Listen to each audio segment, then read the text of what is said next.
And we're back. We've got ourselves the semifinals. It's the first series of the day. It's an exciting one at that. It's a bit of a rematch that already happened a few days ago, but that was a different Oh event, yeah. a different place. So who really cares about that? Gambit youngsters going up against Virtus.pro, and what we have on our hands is a bit of an interesting one because if we look at the playoff brackets, and I'm sure we'll bring those up in just a second, every single team that was invited into the quarterfinals has actually made it forward. None of the teams from the Swiss stage or the group stage were able to qualify, although Sprout came very close yesterday. But even so, some exciting stuff, some exciting games, and I've got an exciting man with me, or maybe it's excitable. Well, Daddy, how are you?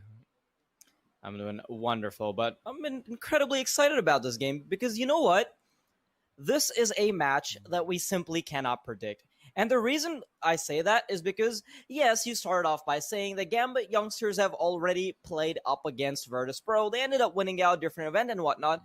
But Virtus.pro hadn't played an official match for 2 or 3 months at that time, and it still got down to the last wire. But at the same time, we have Gambit youngsters, a team that constantly improves, and their gameplay can change within 15 to 20 days. So that's what I'm wondering about. Is Virtus.pro going to be back in form if they have had a couple more matches under their belt? Has Gambit youngsters been able to improve enough to beat Virtus.pro when they're in their prime? You never know. Well, I mean, let's take a look at the lineups for each team just to have a quick rundown again. I think we're very curious to see how Gambit will be performing ever since the addition of Hobbit. There have been certain question marks about replacing Supra. I know a lot of the people who are fans of them were very much up in arms, but now they have stabilized just a bit more. They've started doing a little bit better. And I'm not quite sure if I'd say that they're better than they were with Supra, but regardless of it, of course, a very fantastically skilled player. Now, Virtus.pro, on the other hand, they did replace out of Dren. They got Yekindar in his stead. Yekindar hasn't had the best of times all in all, but you know what? He's a very individually skilled player. I'm personally a big fan of his, so I'm hoping he gets his act together overall and the team can structure around him a little bit more effectively. Yeah, the person that I'm personally looking at is it has to be Shiro because he is the make or break factor of the Gambit youngsters team. But what I'm particularly interested in is how his style corresponds with that of Virtus.pro's. Now, Virtus.pro is a team that generally likes to take things down to the last few seconds. They love playing those fakes. They love making sure that they use all the time resources that are available to them. But unfortunately, oftentimes we see that Shiro, even though he's a fantastic operator, he's hitting shots left and right, he's often carrying his team, he often does not have the initiative to be able to fish out information and picks that his team desperately needs against a team that has a relatively slow pace. So if that stylistic difference comes into play, maybe things can go a little awry for Gambit youngsters. Well, I mean, we'll have to see whether the stylistic difference matters when we look at the Veto, as I'm sure we can bring that up on the screen in just a second. Train banned out by Gambit youngsters, no surprises there. They didn't have a grand old time in the past few maps that they played on it. Even though they have a 60% win rate on it, they've actually lost, I believe, the past 3 maps, if I don't... no, okay, so they won 22-20 versus Sprout, which is obviously not a great sign. And then they lost 2 maps before that. So Vertigo will be the pick for Gambit youngsters. Zero surprises there. It's one of their favorite, if not their absolute favorite map. Dust2 picked up by Virtus.pro. And the decider is going to be Overpass. Now, one thing about the Veto that's going to be very interesting is that Gambit youngsters generally has Nuke as their permaban. But so does Virtus.pro. So what we see over here is Gambit youngsters say, we're not going to ban Nuke, you are. And I really like it when a younger team, when the team that has less experience is willing to do something like that, because this Virtus.pro core, you know, they've been to a finals of a major. The last major we had, they were in the final of it. So bring it all down together, and Gambit youngsters are the one who's basically saying, no, the ball is in your court, not ours, about the Veto. I like that. I personally really enjoy that overall. Yeah, and to put a little cherry on top, Gambit youngsters are also starting off on the map that they've already once beaten Virtus.pro on, so that's already not amazing news for the side of Virtus.pro, which is why it gets very scary from here on out. I mean, Virtus.pro also just never had a good record on Vertigo in general, even in their previous lineup with a Dren on there. They never did all too well on it. Yeah, they're already starting off on a map that they've only played twice. I believe they haven't won a single game on it just yet. Yeah, they've the 2 times they've lost out on Vertigo, both to Gambit youngsters, by the way, just to keep that on the record. And Gambit youngsters looking to make it a bit of a hat trick, but on the other hand, Virtus.pro, the map they end up picking out is also a map that Gambit youngsters feels incredibly comfortable with, and it's right up there with their best map, if not the best map, because they've played it the most times, and they also have the best win percentage on it. So this is why it can get very dicey for Virtus.pro, even though I still do favor Virtus.pro just a little bit.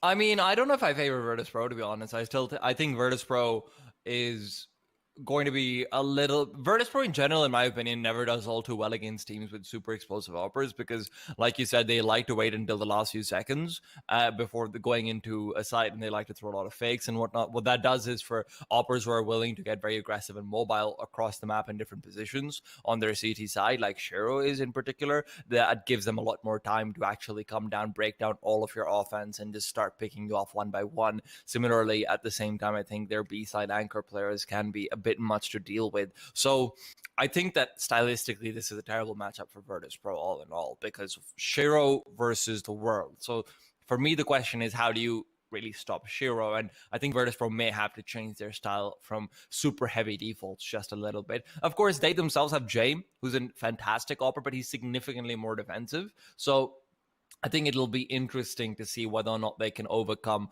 even with this stylistic mismatch. Now, I'm also looking over towards Virtus.pro, and we have to keep in mind as we head into the knife round, we have to keep in mind that none of the information that's available on Virtus.pro is really accurate. They've only played few maps with this current lineup, with the addition of Yekindar and whatnot. They've played very few officials in general, like you mentioned. So there's a lot of interesting things going on where I'm not quite sure if I would, if I'd give too much credence to the statistics, at least.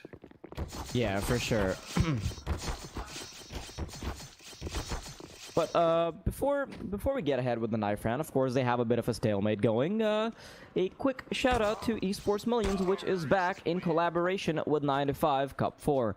You once again have the chance to win 1 million euros with Esports Millions. You can head over to esportsmillions.gg to take part for free. All you need to do is give your predictions across 10 questions and simply watch Cup 4 to see if you'll hit the jackpot. Remember, all participants will also be in with a chance of winning a main gear gaming PC that is worth $1,500. esportsmillions.gg to play now. Well, I'm looking forward to this because, like you said, the hat-trick possibility coming in is always an interesting storyline, but more than anything else, I'm also just interested to see how Virtus.pro change things up. I want to see how VP really end up operating with Yekindar, though. I think Yekindar has not been entirely completely utilized, so we'll have to wait to find out whether or not he can, we'll have to wait to find out whether or not he can actually find his feet. Yeah, and he might just be the difference maker. All things considered, he's the one X factor that we haven't really been able to really put to the table, really analyze all the possibilities. So if he can come to light, maybe he can show us a bit of a surprise. Well, Kika moving upwards from the stairs, trying to start things off, but it's Axel to get the first. There has been some damage exchange. Inters will be close to falling as Axel will do just that. Kika coming in from the side, Inters to fall. Yekindar chiming in early, with Shiro chiming in response. Nafani is also trying to get a bit of dirty work done, get a bit of action, but he's got too many players to contend with and doesn't feel safe taking the peaks, but he's just buying time for Hobbit to come in from the flank. Comes in, finds himself one. Can he get the second? No. Yekindar to take him down. Very good attempt by Hobbit to try to come in from the back lines, but at the end of the day, it just doesn't end up working out for him, and that's the first round for Virtus.pro with 2 players alive as well. And maybe that's a bit of the X factor we're talking about here, because Yekindar, he started off with 4 kills, and that's in the pistol round. So, that helps. Oh yeah, that helps for sure. Now, Gambit youngsters, of course, going to be able to buy up. They're going to go for a full eco. They want to conserve their economy as much as possible. Of course, they aren't really as resource heavy of a team as many others, but Shiro, of course, being a very big contributing factor to many of their wins, they want to get their hands on an AWP very quickly. So Gambit youngsters looking to stack on the B site, which is where two of the players of the terrorist side will be. The bomb not committed just yet, but we are going to have to wait to find out where it eventually ends up going. Not a single player from the CT side being found just yet. Buster now moving up the stairs. He's about to greet them. He finds the first shot. He's getting peeked by two angles and eventually falls. So it's a 1-for-1 trade, but Axel's also lost a bit of HP in the process. Kickert recognizes the flank, or rather the stack. And they should be backing off now. The bomb looking to go to A instead. Smoke goes out. Sanji has scattered out. There's no one really here. Now, Gambit Youngster's not going for a force buy is very interesting, I think. But James found Nafani, takes him down. It's going to be 3v4. I'm assuming Shiro just backs up and tries to save the Galil. But more often than not, teams are prioritizing the force buy, especially on a map like Vertigo, where there's so many small angles next to the ramp, next to the B-bomb site, where you know the Deagles can come out really handily on top should the T side make any mistakes. But it's a breath of fresh air. I don't mind it too much.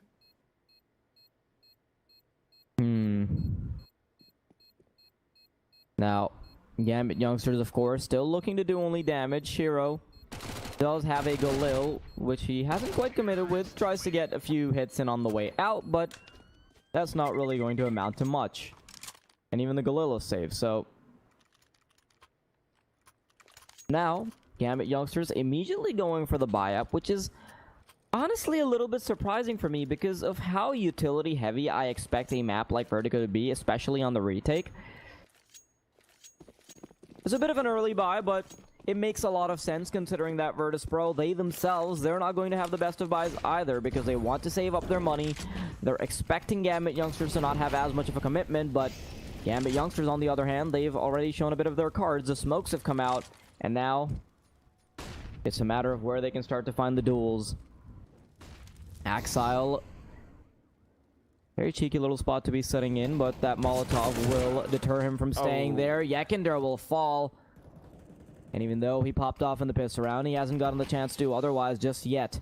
Buster looking to try to contest B on his lonesome while his teammates, they start chiming in on ramp. Shiro, you will have to be the defender here.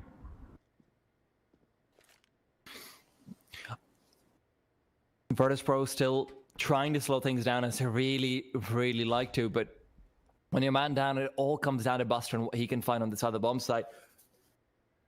His positioning is excellent, though. There's only a very small angle where he can be brought down from, and when he catches out the player backing off, I don't think it was heard. Flashes over, and he'll be revealing his position and keeping these CTs here and occupied for a while, but the bomb's also made its way over. So Gambit Youngsters, unless they have the perfect read, they have to win these duels, and Inters has started off nicely. Kiekert will now back off. 30 seconds, man. This is so VP. This is everything. VP does this all the time. There's just 25 seconds and they're rotating back to the A bomb site because Sanji has found so much ground that he's saying, you know what, let's come in, let's make a play. And Sanji's swinging around the corner, finds himself the second as well, while James protects Shiro. Or not protects Shiro, protects his teammate in the back line who had the bomb. That was Kiekert, of course. My bad, he killed Shiro. Yeah, this is definitely a VP play and it ends up working out for them. The very late round commitment the Gambit Youngsters will eventually succumb to because they end up losing out both of the duels to Sanji. Very well done by Sanji individually to be able to find both of those duels, all by his lonesome, of course. And now Inters and Axile, they'll be forced to save. Make sure those M4s will see another drop of daylight on another day. This is still insane to me, though. Every time I see VP pull off around like this, it's crazy because of a couple of reasons. It's also because I know how much it is important. I know how important it is in the metagame for CDs to get aggressive and maintain those positions late round. And VP takes punishing the lack of doing that to the very max. Like you can see over here, Navani's even going for jump spots. He's going for information, but Sanji's so close in that angle that there's nothing you can really do about it. And all of that is predicated off of Buster making sure that the CTs can't stack rotations in because Buster's also so deep. Why? Again, it's because the CTs aren't pushing forward. And if there's anyone who can punish it, it's Virtus.pro. Now, Gambit Youngsters, they have Shira and Hobbit on their D goals. Inters has already gotten a few shots in before he falls. The Deagle will attempt to be spammed, but it only gets a couple shots in onto Yekender, who does now have 50 points of health. Sanji already tagged up heavily to 10, and now the CTs are just playing the waiting game, allowing Virtus.pro to show their cards, and if Nafani can get close enough, perhaps he's able to find a duel here. Instead, he'll just be picking up his buddy's M4. Axel is everything, though. Oh, yeah. He just has to kite around this bomb site. He has to make sure he finds the first duel and enough time for his teammates to rotate in. The flashbang is good, but it also allows the T's to have information on the fact that there will be a peak. However, Buster ends up losing out the duel regardless, and now Axel can play it to his own pace because there's only one other player on the opposing side. Virtus.pro, very characteristic of them to be taking their time. This is ridiculous. Oh yeah, this is such a VP thing. It seems to be the case every time, and let's see if they can make it work for a 4th round. Axile still playing off of the position that he was before, trying to play a bit elevated actually, so he can find the head before they do. And now, some utility will finally roll out, and this should be the push. Axel, it all comes down to him. Earlier, he was able to catch off Buster, punish him for taking the same position he did in the previous round, and now it's going to be all up to that USP. Pulls it out. Nafani's a little bit far away. He can't really support beyond providing some cover fire, and Axel will finish off the round by taking down Sanji. James is just an afterthought, and that's that VP. I mean, I don't even know if Gambit Youngsters reads that, or they say, you know what, we'll go for a retake if need be, or we'll just save if need be. Obviously, they didn't put in the best of investment into that round, but they come out on top. They put the right foot forward, and it comes down very much to the fact that Buster, for VP to play their style on Vertigo, Buster's positions that he can take on the B bomb site are actually quite limited in places where he can both get information, have a very slim angle, and be deep enough to be aggressive. So Buster's in the exact same position where he was in the previous round, and they're able to punish that really nicely. So good to see that. Axel was expecting the angle, but now the question is, can Gambit Youngsters replicate? As Virtus.pro have Yakenda moving forward very aggressively early on. He's not going to be scouted out, nothing of the sort at all. Hobbit will now be seeing him though, and Molotovs, grenades all flying through. Nafani's getting aggressive, catches off Kika inside the scaffolding, and Yakenda in the meanwhile from ramp will just be waiting to see if anyone else wants to get a bit aggressive, find something or the other. But VP, off the back of Yakenda's lurk, are backing off. Look at Hobbit, he's just waiting to get the advantage of the smoke dissipating, and as Yekender is backing off, the smoke goes away, the knife is out, and Hobbit is able to get the kill. But on the B-bomb side, there's a nasty broth cooking up because Axel's already fallen. It's all down to Enter to hold down the line long enough for his teammates to go for the rotation. A smoke is also deployed, so that limits the options that they can take to come back into the site. They finally start to plant the bomb, and now it'll be to the 4 players. Potentially get this done. Buster holding the angle, trying to get a few shots in, but the CTs are taking their time, and Buster will eventually fall. Nafani wins out that duel, and now it's 3-2. Sanji sprays away, finds one, unable to connect to more, and it's all down to James. 1-on-2, the spray will not connect. And there it is. Gambit Youngsters, great retake coming out from them, even though it looked a little bit dicey there. James on the rifles can be a little bit questionable at times, unfortunately. That round comes down to Yakendar as well, because one thing that most pro teams are very, very good at, especially in EU, I think it's a little bit different in NA because, you know, there's really only 5 or 6 big pro teams there. But in EU in particular, one thing that teams are very good about is making sure that they count down the smokes. And that really comes down to, hey, if I'm Yakenda, I need to know that I can't have my knife out there because the smoke will be dissipating and nothing else. I mean, VP, they're on an eco round right now. They're rushing forward. They've got some buys with the half-buy coming in and a bit of an extra investment that's paying off. Sanji and James come through with a killer piece, and now it's a 3v3. The bomb can go down once it's recovered, but recovery will be proving to be a difficult ask. Nafani's just pushing forward and cleaning them up. CTs will be able to take this round away, but not without damage being dealt. James close enough to go for the one shot, and he's got it done. 4 rounds for Virtus.pro, and he makes it work. How does he manage to get that with only a Tech 9? And had those bullets not run out, potentially the CTs would have had a Still a dicey round, and I was about to call it. I was about to say that the CTs have already gotten too much damage for it to be a convincing round, but Virtus.pro instead, they take away the entirety of it. Now they're up 4-2. Gambit youngsters, their economy has been battered to the very end. Hero does have an AWP, however, which is where you want to see him. Buster is playing around the smoke, and he might be able to catch the drop on Axile, who is also playing around it. But because of the fact that Buster has played it before, maybe Axile is aware of these tricks coming his way. But Buster, he'll catch the better of him around the smoke. Inters will now be left all alone with an MP9 and potentially be calling in for a retake. Which, by the way, doesn't really amount to much when you're playing against Virtus.pro because they take so long. Yeah. Lots of utility commitment by Virtus.pro, but no real commitment right there. They still do have the bomb there, but it'll soon be picked up. And now it should be an A-side hit. Shiro, does he find the first shot here?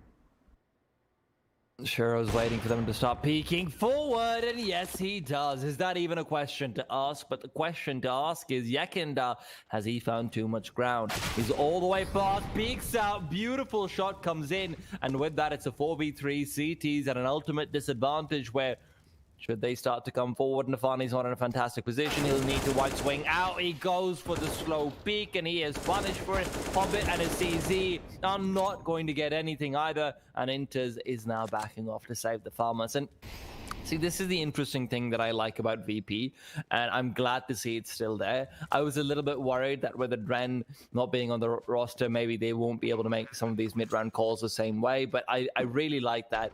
The reason why Buster is able to catch off Axile is because eventually, you know, these teams are smart. They'll realize, hey, we're not getting aggressive enough on our CT side, but Buster's incredible. Buster will let them get aggressive and catch them off at it. So that's why he's expecting Axile to push into the smoke. That's why he just goes in, pre-aims that, and brings him down immediately, because he knows that that's what's likely to happen. And this dynamic between Buster and Axile, this little, you know, this little tete-a-tete that's going on, this little flirtatious encounter that's happening again and again, that'll keep being there, and that will be a huge deciding factor for this entire game, because so far Buster's up 2-1. Buster's come out on top twice. Gambit youngsters, they really need to start getting the read on Virtus, and it's so difficult. Another problem I've noticed is that Shiro particularly, so Vertigo is one of those maps that it's easy to take initiative on if you're playing the A site, because it's relatively easy to get up close towards A ramp, and maybe you can find a pick off with the AWP. But even then, it's not the most ideal of spots. And even though we generally see that Shiro is a pretty mobile, pretty explosive opper, up against the likes of Virtus.pro, even if you look at their past matches, we haven't really seen that same trait come to light, similar to how it would if he's playing against other teams. Which is honestly something that might come back to bite them, because Virtus.pro, they're a team that can be heavily punished by picks, as you said in the pregame. Now, of course, it all also comes down to whether or not Shiro will even have the resources to be able to pick up an AWP, because he hasn't really found that just yet. Did get it once, but even that was with very shoddy utility. Gambit youngsters, no buy from them. Inters does have an M4, but that should be about it. Keycard setting up for a pop flash inside, just to make sure the CTs can't really come out on top with a couple of Deagle kills. They want to be very thorough. They saw what the Tech 9s can do, and the Deagles are no less for sure. Yakanda creeping in. There's a full CT stack. And this is the problem with smoking off and executing, although Buster will find an initial kill, is that the CT pistols can get really, really close and just run out of the smoke at times. And that's always scary. Pistols running out of smoke are scary. And Yakanda will take down Nafani. He's just covering for the bomb plant, and once it goes down, the round is basically lost. They will lose the 1 M4 that they had as well, and with that, the game, should be 6-2. That one clutch by James could have potentially changed the outcome of the game. It completely destroyed the economy of the CT side. Of course, in addition to that round being lost, the next round was a shoddy round where Shiro wasn't able to get much money, and then after that they don't have enough money, and it just keeps snowballing over and over. And right now it's at the point where the CT side economy, off of just one round, it can be broken down yet again, and we still don't see a complete buy. So Virtus.pro, they very much have control of the economy all across the board. They have quite a bit of money for themselves, and of course, they'll be able to full buy up for at least a couple rounds, even if they end up losing. Now, Yekinder's getting very aggressive. He's found Hobbit in this position before, and this time he'll end up finding the duel as well. Nafani, with a quick flashbang, is trying to peep over the smoke, but he realizes that they're probably waiting for the punish. Nafani's waiting, but that's not an angle. That'll go unpunished. Kika has been really good at punishing these off angles that Gambit youngsters are trying to hold, and I love to see that whenever it comes in. Yekinder on the singular HP with the Mac 10 is just waiting for his death. Buster is now waiting for them. Axel falls at 3-1 for Buster, and Buster almost flicks for Inters as well. 4 versus 2. Gambit youngsters, man. I've got to say, Buster's just unreadable at this point. He is so dynamic on that B-bomb site. Shiro looking to equalize the numbers, but he doesn't know that he's about to potentially find a player that has a single point of health, but even that 1 point of health is a little too overwhelming. Enters now on the AK-47 all alone. Couple flashes, but of course, there's not much that can be done off of that. Virtus.pro inevitably looking to secure the 7th round, and Yekinder even finds another with only that solitary point of HP. I don't know, man. This has happened before. We saw James clutch it out with red HP with a Tech 9, and Yekinder's just going ham. So I realized that we talked about him potentially being the X Factor, but I didn't realize we'd see that so early. Listen, man, I told you, the second that Yekinder gets adjusted into this team, the man's a beast. He really is. He's one of the best players in the CIS Tier 2, Tier 3 scene that I've seen, and I've always been waiting for him to get the come up into a big organization, and I hope Virtus.pro is his home. I hope Virtus.pro is where, you know, he can figure everything out. However, meanwhile, Gambit youngsters, this might be where some of their youth starts to show. They're being caught off on off angles. They're being outplayed individually from Buster repeatedly on the B-bomb side. Axel never wins that duel, and I love Axel as a player. I personally think Axel's the best player on Gambit youngsters, but this is just something else coming up from VP. Oh yeah, and Gambit youngsters don't seem to have a response to this slow style of play. They're unable to find early picks rather. And it seems like all across the board, Virtus.pro have been dictating the pace of the game to their own liking. They start to go B, maybe they find a pick there, maybe they don't. Doesn't really matter. They might throw a few pieces of futility there, then they can just end up backing off. So at this point, Gambit youngsters, they're sort of stuck between a rock and a hard place where going for aggression can get them punished because of the likes of Buster, but not going for aggression also means that they can potentially get caught out by those very last-minute plays. Yep. So, of course, they're in no man's land, and no man's land is apparently leading to 8-2. Potentially more. And this is where it's really important for Virtus.pro to also chain together a few more rounds, because in the past 2 maps that they've played against the Gambit youngsters, admittedly, very far apart in their spacing, but they've lost both times, and both times the CT side has been where they actually struggled on, and the way they're playing on their T side, you can probably see why. You can't really go for these shenanigans on the CT side to the same extent, even if you do have a fantastic AWP player in the form of James. But now CT is getting a bit more aggressive towards the ramp. James trying to go for a nice little wallbang there as well. Will not connect on anything, but always good to see an effort coming in. Virtus.pro is going for a faster pace play for once in their lives. Kika will find one. Sanji wins out his duel as well. They're just winning. That's all they're doing. I love the fact that that was probably communicated by James. He realized that there's a lot of commitment and aggression from the Gambit youngster side. So Virtus.pro immediately react by switching up their pace, and that's something that Gambit was simply not ready for. Immediately bursting onto the B site, off of connector, off of the stairs. And now the 3 players that did end up committing to ramp, they're just left fighting for their lives, looking to save their weapons, and one of them has already lost it. So Shiro Should be able to get away out of this. But James is looking to find the kill here. Hobbit, of course, not going to have the best of times trying to defend him because he's found in a spot where Shiro can't really be covered. So, still looking to fight back. But at the end of the day, that is all 3 weapons going the way of Virtus.pro. It's also really important to keep in mind that Virtus.pro have a core who have played together for a very long time. Buster, Keycard, and James have been together since, I believe it was... I'm not sure, but I think it was Quantum Bellator Fire. Yeah, it was. And that was a very long time ago. So Yes. So when you're actually looking at how they're playing with each other, I mean, this is a very small detail, but James is watching for the player on top of Keycard, on top of sandbags to push forward. He's not watching for the push to come out from ramp or the push to come out from scaffolding, both places where it's more likely. He's watching for the vertical angle where his teammate Keycard would be going down.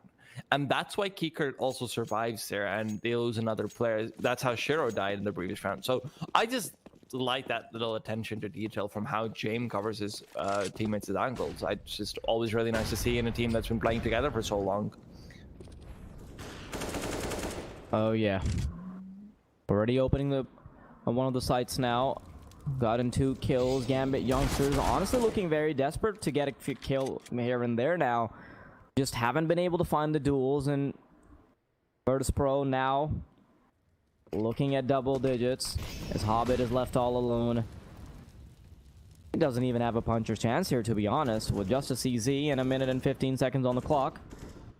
So at this point, Virtus.pro, they've insured themselves for the remainder of the half because they have all the money in the world. They can definitely buy up heavily for the next 4 rounds. So now, Gambit youngsters, even though their own economy isn't amazing, they have to fight uphill. They have to fight against a Virtus.pro that will have all 3 rounds in a position where they can buy up entirely.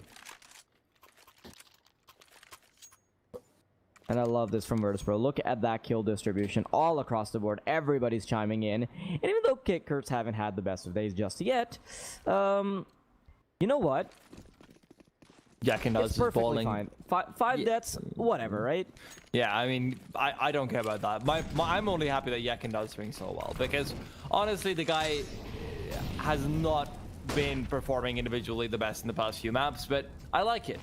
He's back here now, and Nafani, well, he might be able to cut off his head though. Finally, Yakinda goes down, and Nafani's looking to keep progressing forward, and suddenly looks like we might be able to fight around where Gambit youngsters can make something work for themselves.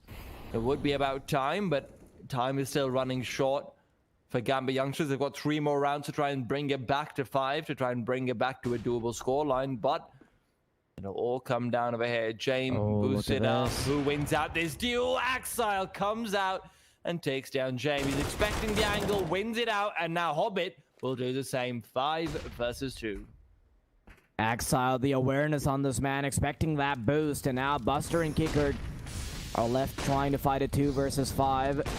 Kickard already moving in. Axile will be missing the shot, and that's the window of opportunity, but it will be closed. It will be shut on his face. And ooh, cute little nade by Buster, actually. Manages to find the kill, but let's see if it amounts to anything. He's trying to get onto the site now with only 30 seconds on the clock and the bomb in the possession of Gambit youngsters. It would be the best case scenario for him to maybe get a few shots and maybe get a kill here or there, but Nafani will be denying it. No further economy damage will be done. And honestly, at this point it still matters, because these last 2 rounds, should they lose an AWP, should they lose a couple AWPs, they're not getting those back. And in fact, even after 4 of their weapons being saved, Hobbit still doesn't have a 4th piece of utility. So, little unorthodox to see Gambit youngsters go for that. He has head armor. That's why he doesn't have utility. Yeah. So, Gambit youngsters looking to make this double op setup work. Well, let's see if that can bring them to the doable scoreline of 5. Nafani getting aggressive yet again, but he will get punished for it. Does Hobbit defend? Great flashbang from Jane. Double, triple, quadruple. That's spelling trouble. 5v3 already, courtesy of not even the orbital cannon. That's just an airstrike coming in entirely. Shiro smoked off as well, wondering what he can get done. Molotov's coming over. Inters is being burnt down. Yekindar will fall. Yes, and Inters gets himself the equalizer. He's turned around looking for more, but Kikan will win out the duel. James decides it's time for Ye Old Faithful. Pulls out the Tech 9, but Buster is the real threat. He's coming in from the side. They are expecting it, but Buster's already crept past. And the question is, how do the CTs respond? They have to go for this retake. They know it. If they save the weapons here, actually, you know what? I think they might need to save. Buster will realize where they're coming from, though. That is 5-1 at this point. Hero, he's often the star player. He might have to get this 1 versus 2 if he wants to keep his team competitive. But does he go for it? Looks like he's backing off. He wants to get 4 rounds instead of gamble for the 5. It makes a lot of sense, honestly. Their economy is completely shut down. Virtus.pro, on the other hand, is swimming in piles of gold. They have money-making machines just working in the background, and they seem to be printing cash all right. Oh yeah. That's the T-side printer going at it right there. It just doesn't stop. It just doesn't stop. All you need to get it started is 1 Tech 9 round win. Yeah, and apparently James is the appropriate ink cartridge for it. Yeah, it helps. It helps for sure. But look at this, man. Inters, he puts up a heroic defense. He really does. He even puts himself in position for the 3rd kill, but you're not likely to win every single time. The important thing, though, to keep note is, you might be thinking, oh yeah, it's a round score, it's this. No. It's a very petty thing that I've just been keeping track of. Buster is now 5-1 up in duels versus Exile. I'm just saying, that's pretty impressive. And James is also the same, gets himself the 1st kill. Yeah, they've already found 2. Virtus.pro, they're looking to close it out early, even though Gambit youngsters in the past, they found 2 successes on Vertigo, so a hat trick might already be out of the question. Exile looking to defend the B-bomb site all by himself. The Farmers will not be his best friend, and Inters and Hobbit are now left on that 2 versus 4, and even that will be next to impossible because Sanji is in the back lines. He's ready and waiting, and the AUG will fall. Hobbit, 1 versus 4. He'd have to get the ace clutch, but right now that's not looking like it's in the realm of possibility. He finds the kill on James, so that's a good start, but a start is all it'll be because the time is ticking down. He's trying to come around connector, and that might just be the right play because it will net him a free kill onto Sanji. And he has brought it down to the 1-on-2. It is still doable. Kicker almost falls and had the headshot connected. The round would have still been competitive. A valiant effort from Hobbit to try to keep his team alive in this first half. But Virtus.pro, at the end of the day, they're able to get it 12-3. Now, it's a very, very steep hill up from here. I don't know if Gambit youngsters have the equipment to try and climb this. I know I said VP struggle on the CT side sometimes, but to the extent of not being able to get 4 rounds, yeah. I don't know about that. Especially with how like on point they've been with pistols, yeah. And the next map is Dust 2 as well, so let's also keep in mind if this form continues, Dust 2 is not going to be easy for Gambit youngsters. Oh yeah, and that is Virtus.pro's map pick. Yep. So that doesn't make things easier at all. Yekindar playing a very aggressive angle here. Almost finds the head, but he'll be backing off. He doesn't have Kevlar, and he has to keep himself alive because he does have a defuse kit. He still has a piece of utility that has yet to be used. So very heavy utility commitment from both of the team sides. They have 2 Molotovs on the tees. And now Virtus.pro, they'll be waiting, looking to find the duels here as soon as Gambit youngsters start to aggress. Well, Molotov goes in. Very thorough execute seems to be the name of the game from Gambit youngsters, but James looking to start getting aggressive. They don't have any grenades. The bomb fake doesn't matter. James is going to instead Just go for the full retake. Smokes go out to block off some pathways, block off sandbags, and Inters will be the first one to take the main point of contact, and that is a point of contact to the head. Sanji from the side, trying to make sure that the diffusers can have a safer time, but Nafani is the one to come out on top, wins out 2 quick duels. Buster also connects with Nafani's head, so it's back to 3v3. The exchanges continue, but they're won out by Gambit Youngsters. A very chaotic round towards the end of things, and Gambit Youngsters, they thrive in it. Nafani has just gotten Gambit Youngsters a lifeline that they shouldn't have gotten by any stretch of the imagination. For Virtus.pro to have the perfect smoke setup, for them to still have 2 flashbangs to already get onto the site, and for Nafani to push through the smoke and get 2 kills, this shouldn't have been allowed when 2 people were directly watching it. So that lifeline has been granted, but can it amount to the map win? It is too steep of a hill to say so just yet, but at least they've started climbing it. Nafani caught out by the flashbang. He's spraying away desperately. He does find the kill, and James' flash will not come to fruition in terms of a kill. Yakiner and Kickert already fallen.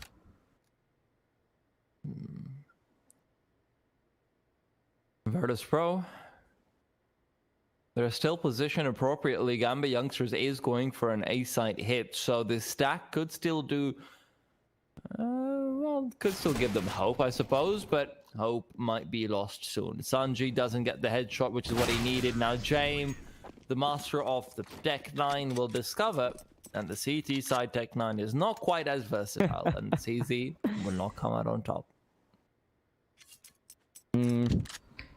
The only way I see Gambit Youngsters bringing it past the double digits, bringing it to a competitive scoreline, is if Virtus.pro makes some poor economic decisions, and if Gambit Youngsters can continually exploit them.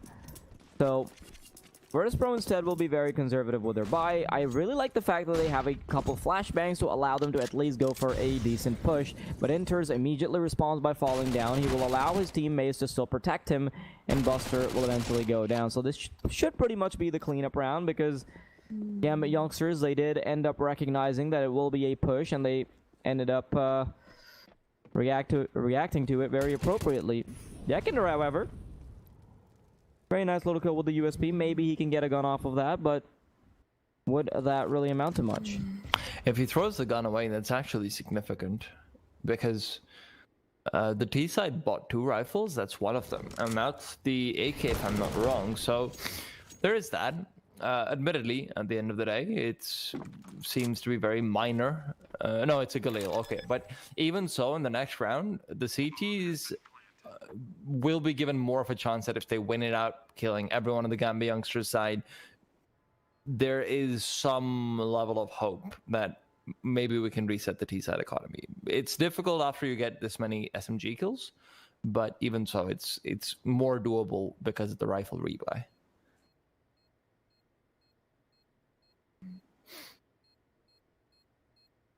Especially if Kiekert finds another kill. I think if Kiekert finds one more kill, forces them to rebuy armor, that could be pretty significant all in all, but it doesn't work out. So this shouldn't hurt Gambit Youngsters too much, but when you already have a weaker buy in terms of having 3 SMGs, what's the weapon that they dropped? Galil. Yakiner has it. Okay. Yeah, but when you already have 3 SMGs and you're going to be looking to upgrade a lot more anyway into rifles in the next round potentially, yeah, it just hurts your economy all the more if you don't have your Galils and AKs left over.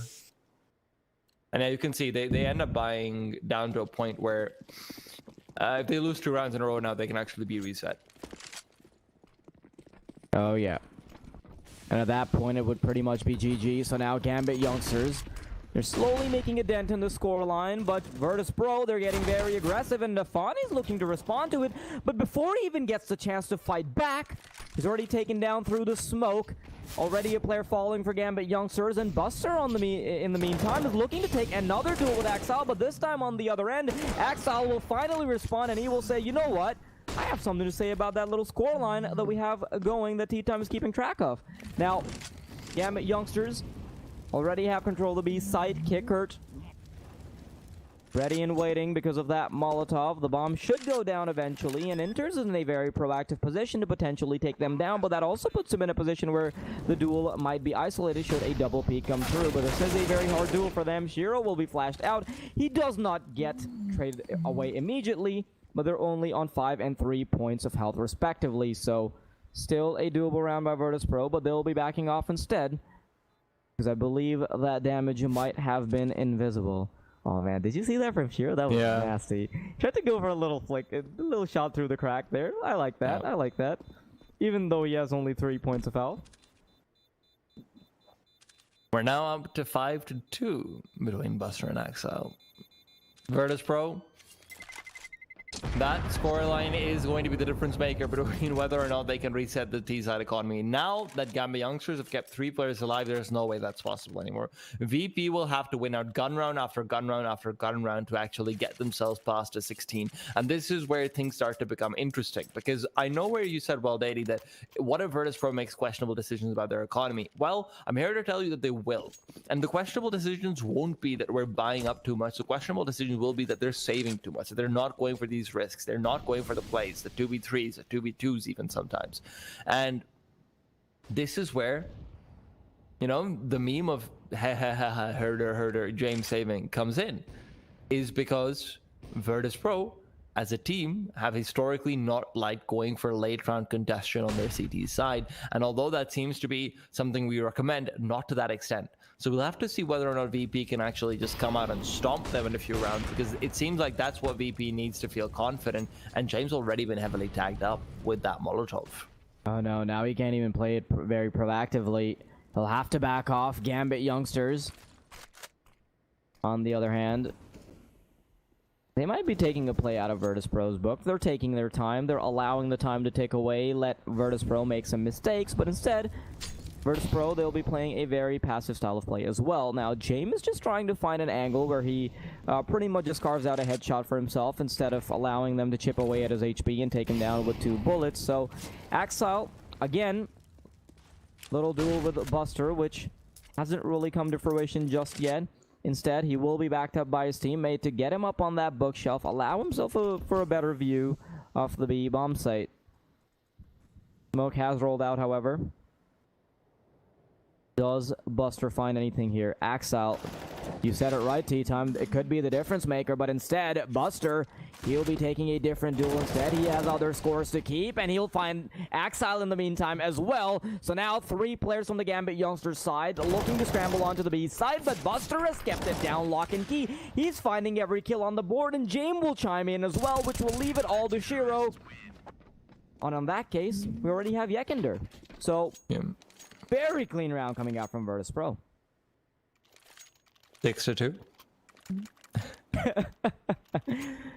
At this point, I care a lot more about your little ticker going off rather than Virtus.pro. See, so here's the thing. It's really important because both of these players are crucial riflers for their team.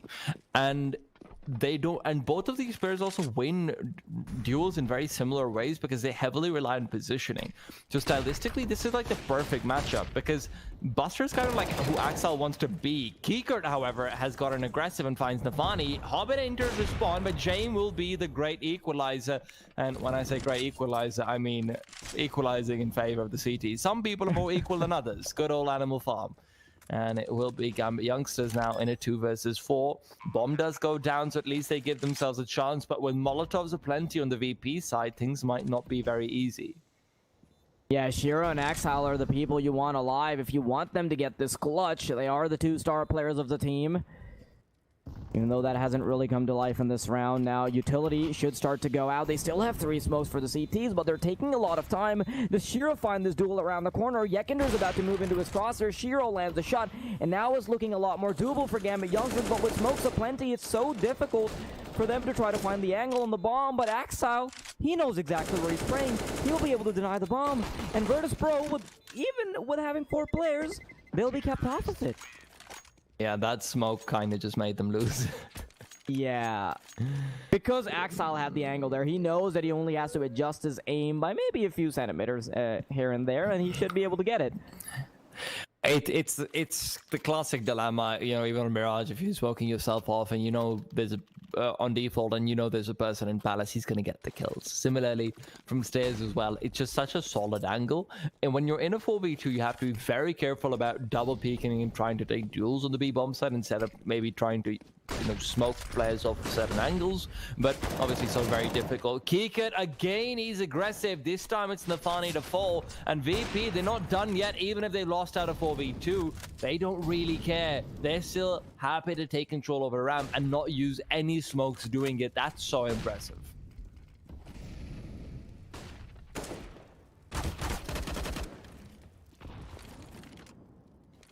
And there you have it. Buster gets another one out on top of Axel. It's a 5 versus 3 now. Molotov comes over. He'll be able to smoke it off should he want to do so, but he's still out in the open. He's right behind the super boxes, and now that his smoke has come through, he has a small little gap in it to work off of as well, should he desire to do so.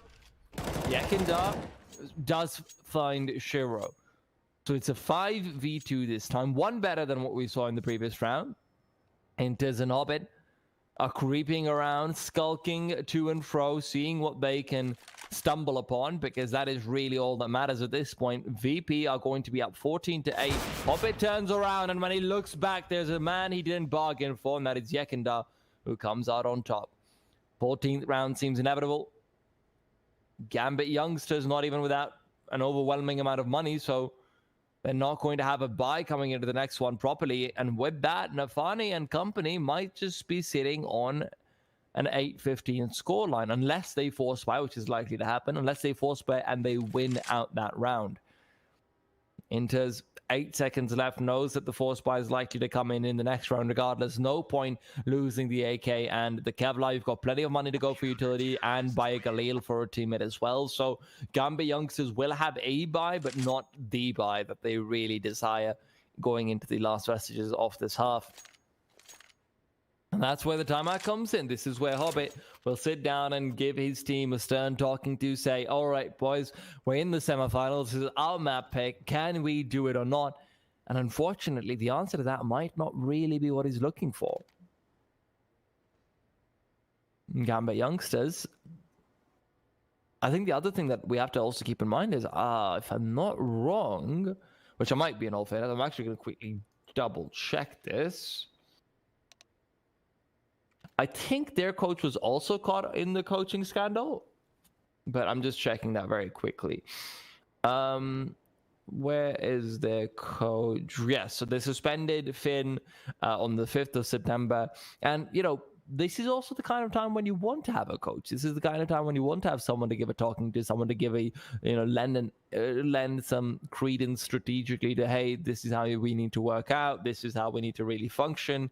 What do you want to do at this point? And unfortunately, the answer isn't really there for Gambit youngsters. They decide to force buy up, and they're very skilled individually. So with them having the rifles and whatnot, it's entirely possible, but we'll have to wait to see what they can make work. Shiro on the Galil instead of Nafani is, I think, absolutely criminal. Shiro is a fantastic player, but Nafani is having a much better game, and in general, as a rifler, I rate Nafani much higher. But now comes out the push. They're moving forward. Yekindar looking to intercept. Molotov comes in. Hobbit's already found a kill. And guess who it's on? It's on to Hobbit himself. The flashbang from Inters had him full blind, and you take double damage when you're standing inside your own Molotov. So when you're full blind, standing inside your own molly, you die really damn quickly. And that's a very big problem. 5v4. Gambit youngsters are falling apart. Oh, yeah. While they did have a bit of an economy going for them initially, now we can see them down to pennies. They only have 600 on Shiro, and they're in a 4 versus 5, so even the future outlook isn't looking amazing. Yekindar playing a very active angle, looking to find Nafani, and he should as soon as the supportive flashbang comes in. The spray transfer is perfect, and Axel gets Yekindar instead, but it's a 2-for-1 trade in Virtus.pro. They're already on 14. Gambit youngsters just cannot afford to give up any more breathing room, and even that just is very little to begin with. Enters an Axel looking to get onto the ace side. There isn't that much utility, but Kickard at the very least. They've gotten him down to low. Oh my god. Axel, yeah. Man oh man. They could have done something off of that had Kicker's life been taken away in that regard, but James, he's watching the angle like a hawk. This is pretty much a checkmate for Axel, but can he burst out of it? He ends up finding 2 kills. Now he's on the reload. Sanji is coming around the corner, and he's too quick on the trigger. And had Axel's AK, maybe had an extended mag, maybe have 100 bullets in there. Perhaps he could have gotten it done, but Virtus.pro, they get the 15 instead. Yeah. I don't know what to say, man. That Molotov kill, the Molotov suicide from Hobbit, just shows you that they are so very much in disarray. The molly actually was supposed to go inside scaffolding, it bounced right off of it, and then the flashbang went wrong because of the molly bouncing. His and own Hobbit Molotov was killed him, blind. right? Yes, because Hobbit was blind. And the damage is accelerated if it's your own Molotov. It's doubled if it's your own molly. So if you're full blind because of a teammate's flashbang, you're going to die. That's just not up for debate.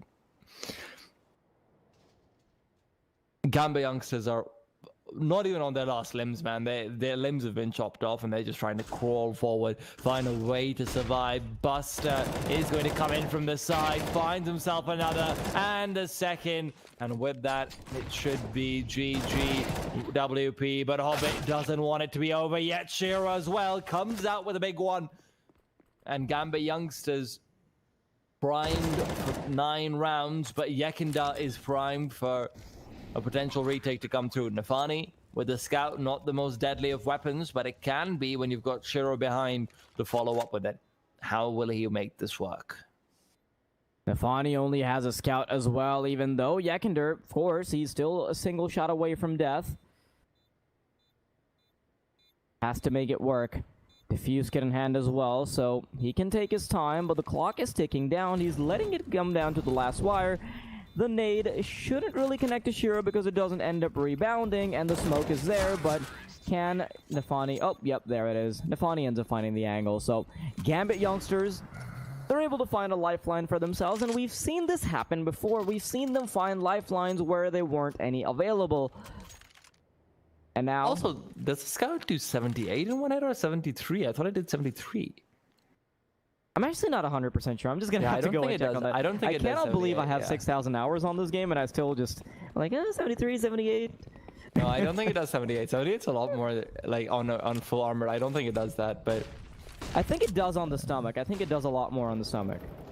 We'll check this later on, but and I'm just wondering. But anyhow, Virtus.pro. Money's a little bit wishy-washy at this point, but obviously you could say the same about Gambit youngsters with the utility they have left as they are proceeding forward towards the A site.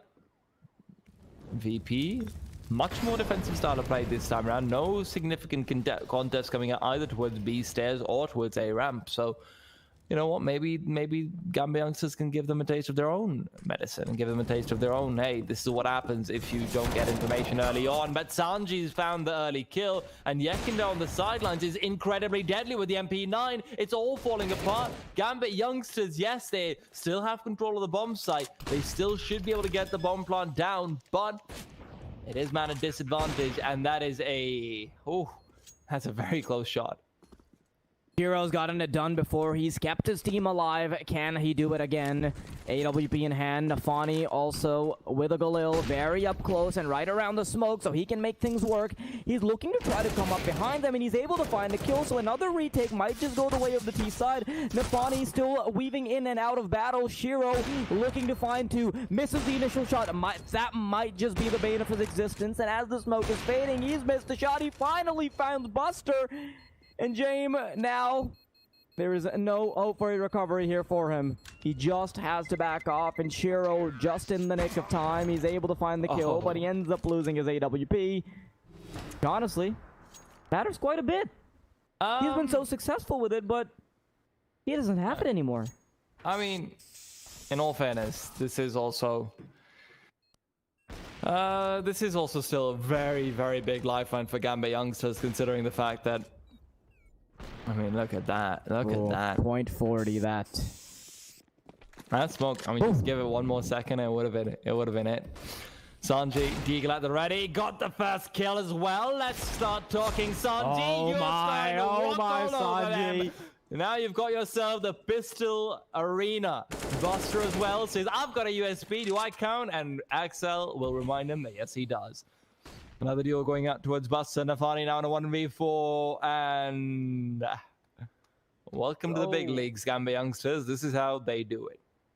Yeah, so many of these rounds just came down to the last wire, and apparently they were able to walk that tightrope. Gambit youngsters, time and time again, they would be able to get the 2v2, they'd be able to get the 1v2s, but at the end of the day, Sanji is just styling on them. But will that styling come to the map win?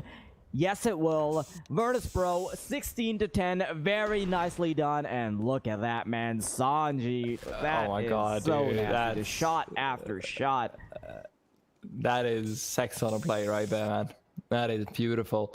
And with that, Virtus.pro have come out on top in Gambit youngsters map pick. Can this be their journey to the finals? We'll have to find out in Dust 2. Stay tuned. Don't go anywhere.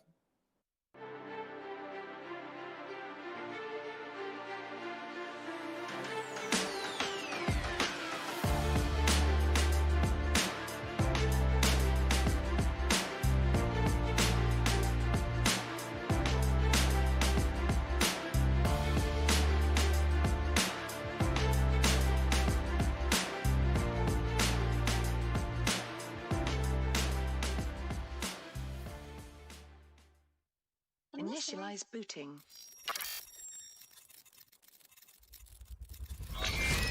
These are your targets. You must find, capture and contain them until extraction vehicle arrives. Witnesses are irrelevant. Leave them unharmed if you can. End of a transmission.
System online.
And we're back. Gambit youngsters having been knocked down a peg by Virtus.pro in that first map. Vertigo not going their way, despite it being their own map pick, and now they're here on the VP side of affairs, and they'll have to see whether or not they can take it to 3 and take it away. Virtus.pro, on the other hand, they're looking to close things out in 2, and while Lady on the microphone with me is sincerely hoping that we get a 3-map series. Oh yeah, Gambit youngsters have been denied the hat trick by Virtus.pro, winning out on a map that they've historically been really good against Virtus.pro on. But before we get into the action, while Inters and Buster are having a little bit of a match of their own, like they did, like Axel and Buster did, quick reminder that Esports Millions is back. In collaboration with 9 to 5 Cup 4, you once again have the chance to win 1 million euros with Esports Millions. You can head over to esportsmillions.gg to take part for free. All you need to do is give your predictions across 10 questions and simply watch Cup 4 to see if you'll hit the jackpot. Remember, all participants will also be in with a chance of winning a Main Gear Gaming PC that is worth $1,500. You can go over to esportsmillions.gg to play right now.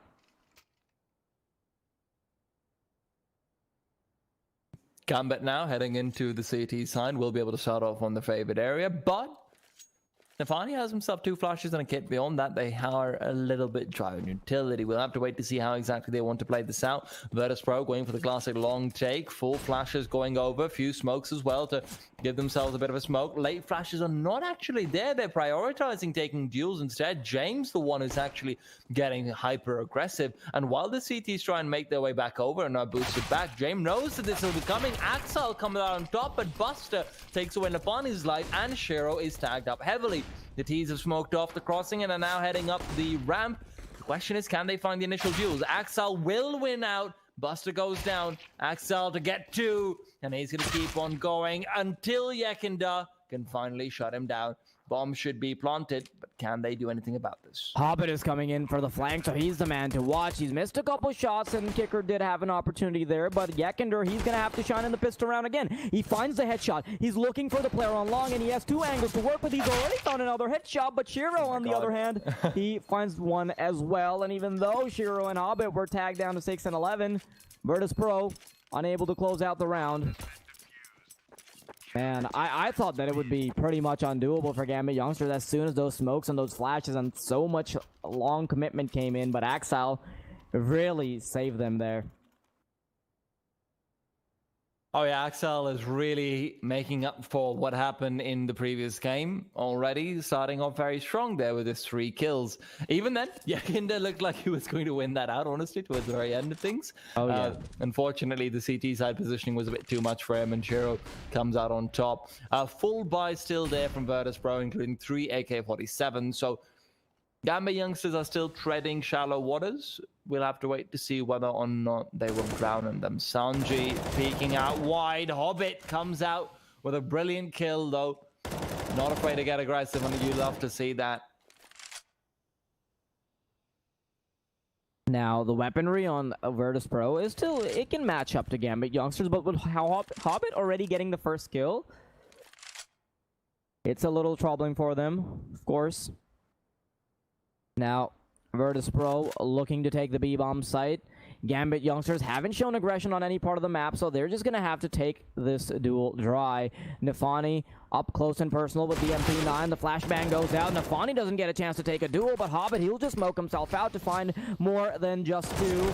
He almost finds the duel as well, but Yekender will be on the case. Bomb starts to go down. It enters a Scott with an 8 out. It's a 3 versus 3 retake, which is heavily favoring Virtus.pro in terms of weaponry, but not necessarily armor. Big boy nade right there, James.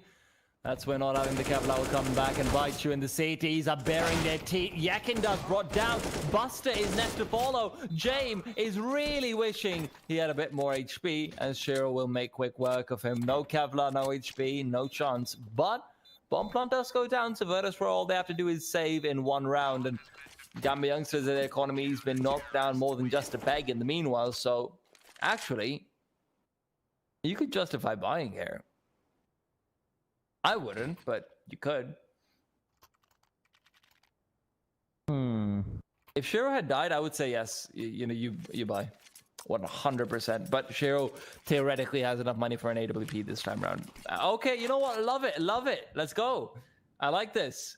VP getting frisky early on, getting risky early on, and we'll have to see whether those risks will pay off. Gekender, he knows that Hobbit is stuck in the corner. Tries to go for a bit of a spray, but Hobbit will just be waiting that out, and nade could have been a little juicier. Did have the potential there, but unfortunately, Virtus.pro just a little too far from it. Gambit youngsters, pretty much their bread and butter positions on the B side, but Nafani this time, he'll be the one on the back lines because Hobbit has an MP9, and Hobbit will fall just the same. Nafani tries to smoke it out, but Sanji's already found 2 opening kills. And it all comes down to that 3 versus 5, but of course, Gambit youngsters are all the way on A, so the save is inevitable. The double entry duo of Sanji and Gekender are really working wonders right now. Gekender is having a pretty magical time in the meanwhile.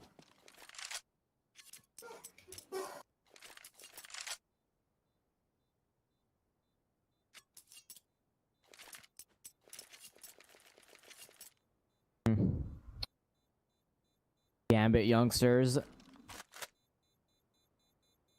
These weapons, very important for them, because Shiro can theoretically buy up an AWP for himself and drop that AK-47, so they can still be competitive in the next round, but one of them will have to take a bit of a hit. Maybe Nafani goes for that MP9, perhaps Hobbit goes for it instead, and yep, that will be the case. Nafani, he has been playing on the B side, and he was playing up on top of the box, so it makes sense that they still go for a buy, as they can have as much utility as possible. So one point where they might struggle a little bit is that MP9 on Nafani, but not that much. Buster, a quick flashbang to burst out the doors. Axile is able to find the duel. That is the 1-0 if you're keeping track on Dust2 as well, as we did on Vertigo. 5-on-4, Gambit youngsters successful. Finding the opening frag on long. Now, Shiro looking to sweeten the deal. He's getting a little aggressive on mid, peeking out the angle. Misses the shot, but Nafani is there on his cover, so he can still feel very comfortable taking these duels against Jaime. Hobbit still left alone on the B-bomb site, playing anchor. Molotovs start to fly in. Virtus.pro have been heavily prioritizing B so far, and this round will be no different, but Hobbit's positioning is different. Sure, Jaime can trade away, but Yekendar's left on 3 HP. Jaime on just a scout. This will be an impossible task, but Jaime, as he pushes forward, will be brought down. Nafani to find the 2 kills that will seal the deal. 3-1 Gambit youngster, despite having a slip up, despite, giving up maybe a bit more than they want, they will still come out on top off the back of Hobbit's fantastic positioning right there and then. Still, though, VP are going to go for a force buy in the next round. Gambit youngsters, I know this is Virtus.pro's map pick, but Virtus.pro were able to turn over the tables in the previous map, so Gambit youngsters looking to do just the same. Another buy coming up from Virtus.pro, however. They have an AWP in the hands of Jaime, who's looking to get a bit aggressive, perhaps catch off Shiro, who has been very proactive on playing mid, but this time around, he's not actually playing it. Instead, he'll be playing a relatively defensive angle on Car, all the way on the A site. And Hobbit, he almost gets caught out, eventually will, as Buster finds the duel. Nafani trying to get back on the bomb site. He tries to spray away desperately with the Galil as well. And unless Enters can find the duel on mid, this should be it. Ooh, I like that camera angle. Yeah, it's nice. Virtus.pro are just going for the good old-fashioned, you in one round, we don't care, we buy anyway because we are the terrorist side. Now, the hunt is what will make the difference. Axel, that smoke is going to keep the T side at bay for a while, but Jaime will not be able to find him with the boosted up position. It is now a 3v3, and I believe that there shouldn't be too many more kills coming in. The interesting thing is, right now it's important for the CTs to get exit frags and for the Ts to get themselves some hunt down kills, but it seems like neither one of them will want to prioritize. So, actually, one quick thing. Remind me to show this to you afterwards. There's a very interesting execute on the B bomb site that has been created by yours truly, which allows you to get a full wall of smokes going inside B and isolate out Hobbit's angle that he's been playing very often. It's really interesting. I'll show it to you later on. But Virtus.pro now, I mean, they could use my execute. Just saying, guys, hit me up. You know where to reach out to me. Chira, though, is going to be brought down. Yekindar is too fast, and he's too furious. With that, 5v4 early on, and Nafani on short will be next to follow. And with that, I mean, this could just be it. The round's over. Oh yeah, I love that adjustment from James. He recognizes that his teammate has gotten an early entry on mid, so the equalizer has to come in from short because that is the one point of contest that can immediately happen. So James instead plays a passive angle, makes sure that his teammate doesn't get stabbed in the back, and even if lower tunnel is being checked, he can still end up punishing. So Virtus.pro very, very quick on these takes, and this space is a lot very different from what we saw in Vertigo. We don't really see this much from Virtus.pro where they do early commitments, but early commitments seem to be working out for them as Gambit youngsters. They don't have a response to this space just yet. And you know what? I know that on a map like Vertigo, we still said that, yeah, Shiro might have to step up quite a bit, because it often hinges on the opera. That's just the nature of Counter-Strike, but on a map like Dust 2, it matters that much more. So whether or not you can keep an AWP in the hands of Shiro might just dictate the outcome of the game. Inters.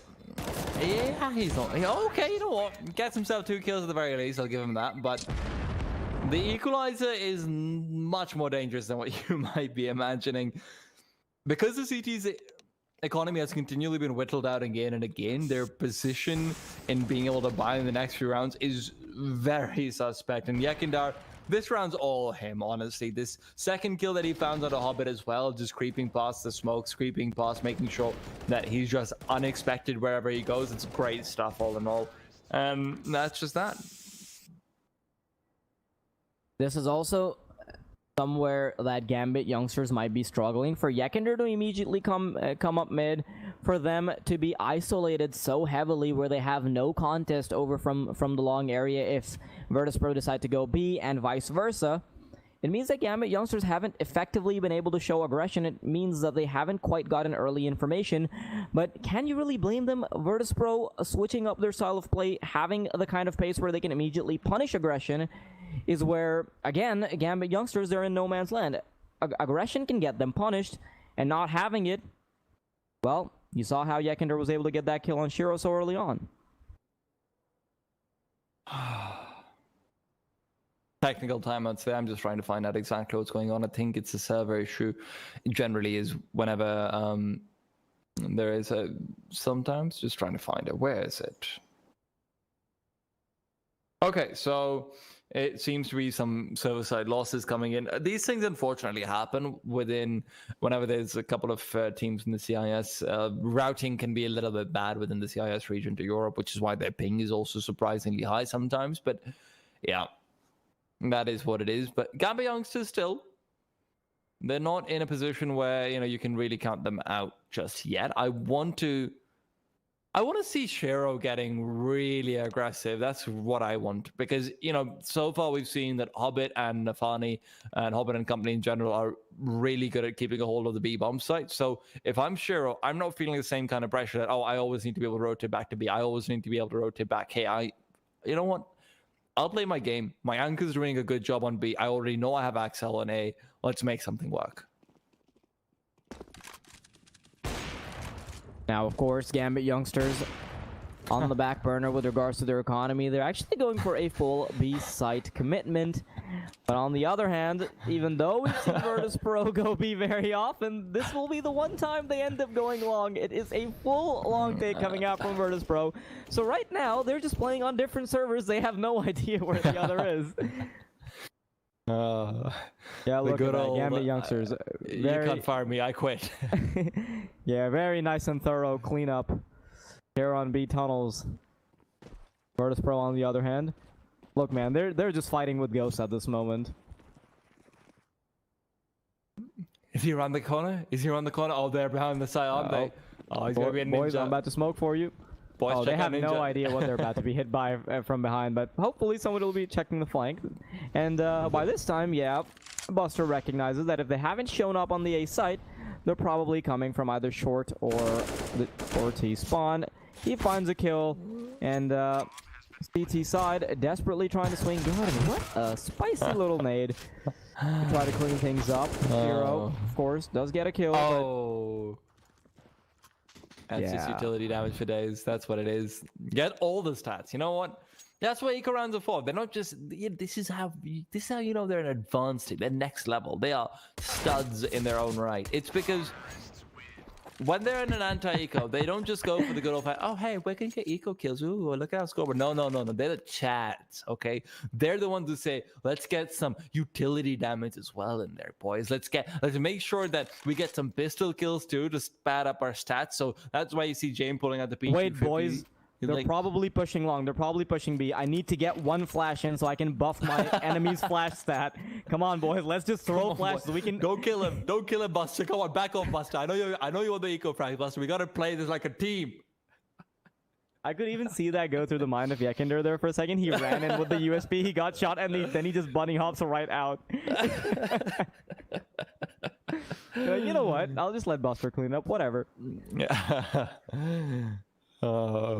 Man, this is exactly why we can't go pro, because that's how we're trying to pad our stats on. You know what? It's actually funny because I remember in the beginning when we started playing together, that was literally what I was doing. I was just like, don't worry, guys, I'm not going to have the best stats, but I'll have the most enemies flashed. Let's go. Yeah, I remember I'd have like 3 enemies flashed. You'd have 22, but I'd have 22 kills, and you'd have 1. 3. 3.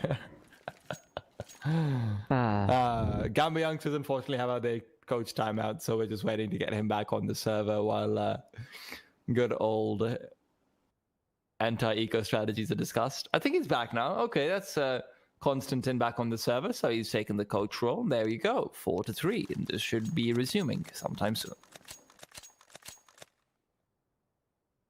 If Virtus.pro end up winning this round, that is a shattered economy for the CT side, and then I can see Vertigo start to be repeated. This AWP in the hands of Shiro just matters so much right now, and even other than that, just having no money on the rest of the team changes things quite significantly. Virtus.pro, yet again, they're going for a very early commitment towards mid. It's actually just Yekender that's trying to find the kill, but, I thought he might try to replicate what he did before, but this time, he just has a flashbang, and he's at least kept the CTs at bay, so really nice adjustment coming out from him. He's making sure that 2 of the CTs are committed to mid, while he's cooking up a mean broth over at short. Bomb, of course, being in lower tunnels, does signify that they might end up going to B. Otherwise, the bomb would be spotted on the cross. Shiro, he's been punished here before, so he's playing relatively passively. I'm more concerned about the B side hit coming in. Virtus.pro have trained them to be expecting that later on in the round, and this time that training, well, it might just be a Pavlovian experiment gone wrong. No, I know that Virtus.pro are just not taking B at this point. I mean, yeah, I like They how never you say do. that, and they started going into B. Shiro, waiting with the AWP. Oh no, he's gone south! Shiro, that's the worst timing possible! And now he's got 1, yes, but he's being overwhelmed from the side. Buster's taking him away. Yekender on the late lurk will come out on top and mid, and oh man, that sucks. I'm so sorry for Shiro over there. Yeah, he was expecting it to be a much later push. Tries to go for the nade. Of course, that doesn't work out for him. But you know what? I know I said that it's probably not a B-side push, but apparently Virtus.pro have conditioned me as well to expect a very late hit. All throughout Vertigo, we kept seeing those last 15 seconds, 20 seconds, keep cutting corners, keep trying to make it to the last wire, let the clock tick down. But now, having a much more commitment-heavy play here. Yeah. So Virtus.pro able to get 3 players alive, able to get the bomb down, and even though Axel enters, they'll hang on to their weapons. This is pretty much a guessing game for Gambit youngsters because they seldom have information. It's interesting though because VP have gone from being tightrope walkers in Vertigo to now just being bulldozers where they just go B again and again. I think every single gun round we've had VP on versus another gun round has been going to B. So They're making it work. Interesting. They've won it. Yeah, that's the weird thing as well, because, you know, other than the one round where Hobbit just comes in, is like, swish, swish, swish, I have myself a 3k. That's how it was. But other than that, it has really worked out in their favor. And now VP, they've left the bomb back in T-spawn, and I know what that means. That means that either someone's going to be screaming very soon, or they're just playing a very late round.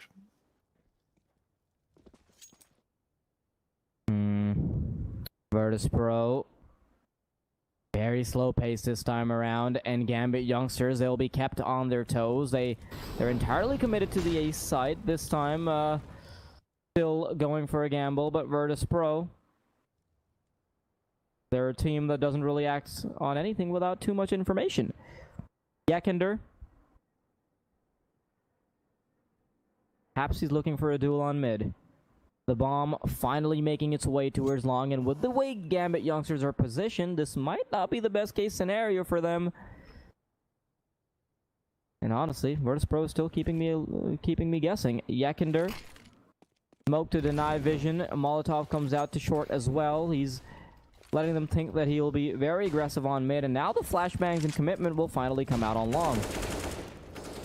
Yeah, Yakender comes out on top as he so often has, and Orbit does manage to swing through for a quick kill. Inters will be left alone. 1v3, trying to clutch it out, but can't find the head. Sanji keeps himself alive. 3 players kept forward from Virtus.pro, and this is going to be another round on the board for them. They are honestly just dominating Gambit youngsters at this point. That's heartbreaking as well. On the A site, they were all there, but they still just couldn't win out the duels. Well, in all fairness, a stack on a map as open as Dust 2 will really at best push up your chances of winning from, you know, maybe 10% to 30%. It's not like you don't still favor the T side, but obviously it sucks when you get the read right and don't really even get a significant chance. Bring it back down to a 1v3. Already though, early pick comes out. James is the one to find it. Yakender is... What? How is this man there? How's he there already? Hobbit's given himself a one-way smoke to try and work off of, but now he has to come out on top. But Kika buries him down under. How the hell is Yakender already down mid? What is this game? Yakender, stop. Turn off your speed hacks. So apparently I've just gotten word. Anyone else. Apparently I've just gotten word that if you end up saving $16,000, you get a special buy menu where you can buy teleportation. Huh. Yeah, so Valve got really threatened by Valorant. They decided to bring in the Omen Ultimate into this game. Just if you have this many kills, kept yourself alive for this many rounds, you can teleport anywhere on the map. Now, this has been such a dominant show from Virtus.pro, starting from Vertigo into Dust 2 as well, and now Virtus.pro are showing us why they picked this map. Gambit being kept on their toes throughout. In all fairness, that's also probably true. That's also probably true. You know, they've been laid down on their throat with a gun pointed to the back of their head. The question is, can they pull out a quick old reverse suplex down to the knee? I don't know if that's an actual thing, by the way. Please don't ask me. I don't follow fighting. I'm a very peaceful guy. Butterflies and daisies and rainbows and CZs. CZ's probably the least deadly of all of them, but we'll have to see whether I'm about to regret that decision of saying those words. Yakender flying in first. He has the AK in hand. He finds the first duel. Doesn't really get the kill done, however, and Nafani and Shiro have suddenly made it a doable situation.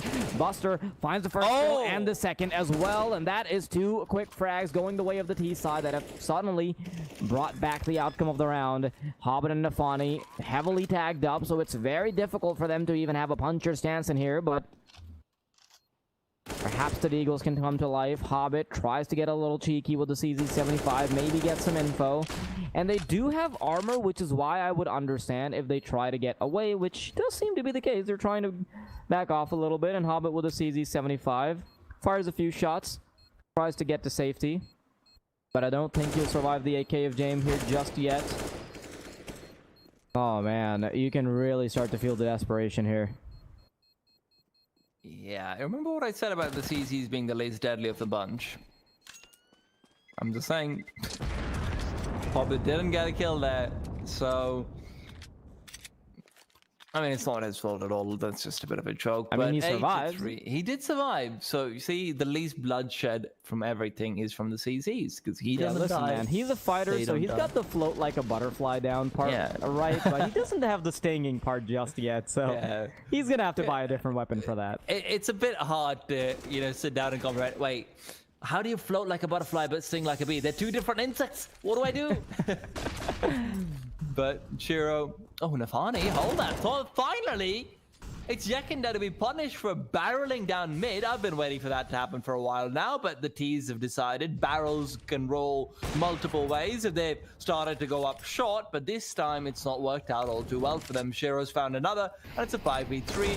Molotov forces out the CTs though, and the bomb site is very much under duress. Kika trying to keep himself safe from the flashbang, trying to get onto the bomb site and allow the bomb to be planted. Oh, Exile, he's sandwiched. Kicker will be able to find him.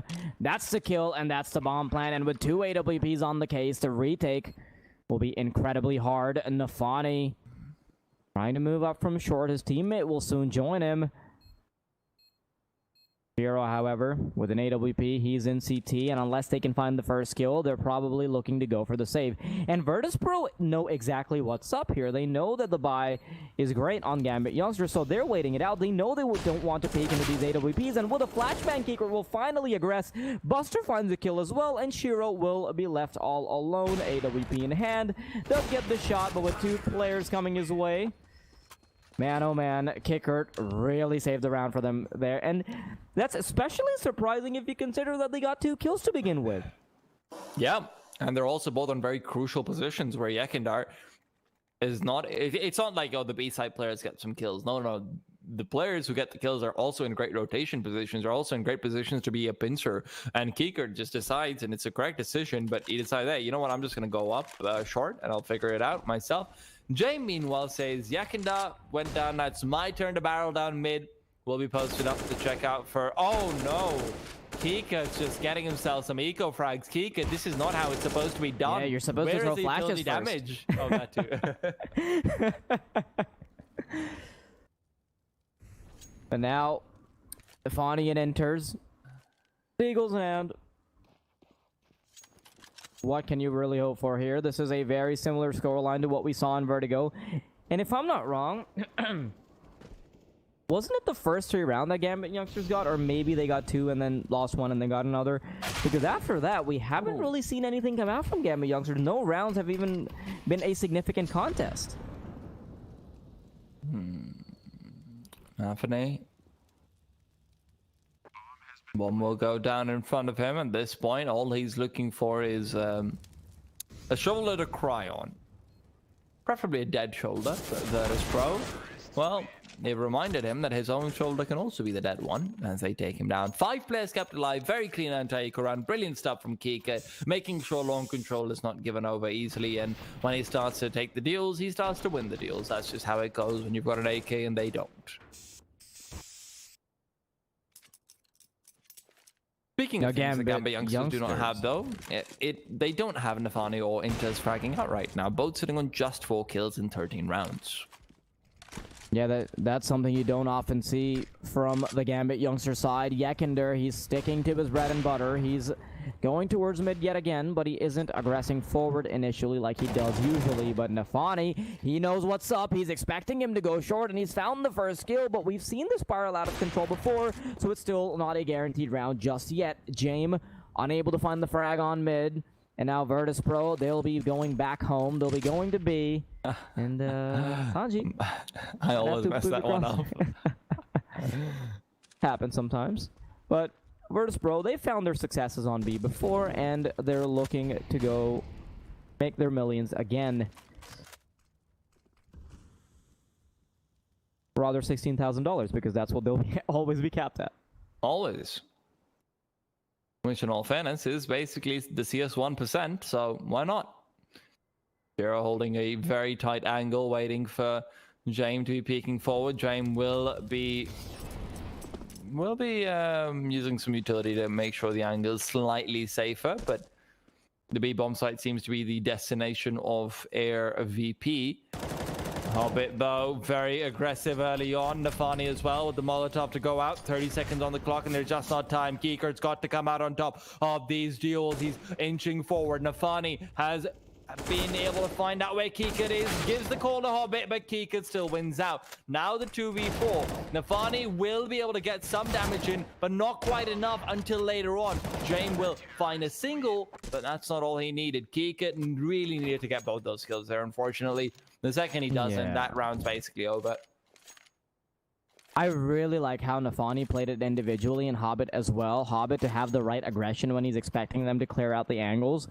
And for Nafani to hold them at bay with a flashbang that doesn't flash him in the nick of time, that is very nicely played. Pretty much ends up kiting them into his crosshairs. Now, of course, Virtus.pro, all the money in the world, just tiling on the opposition with auto snipers.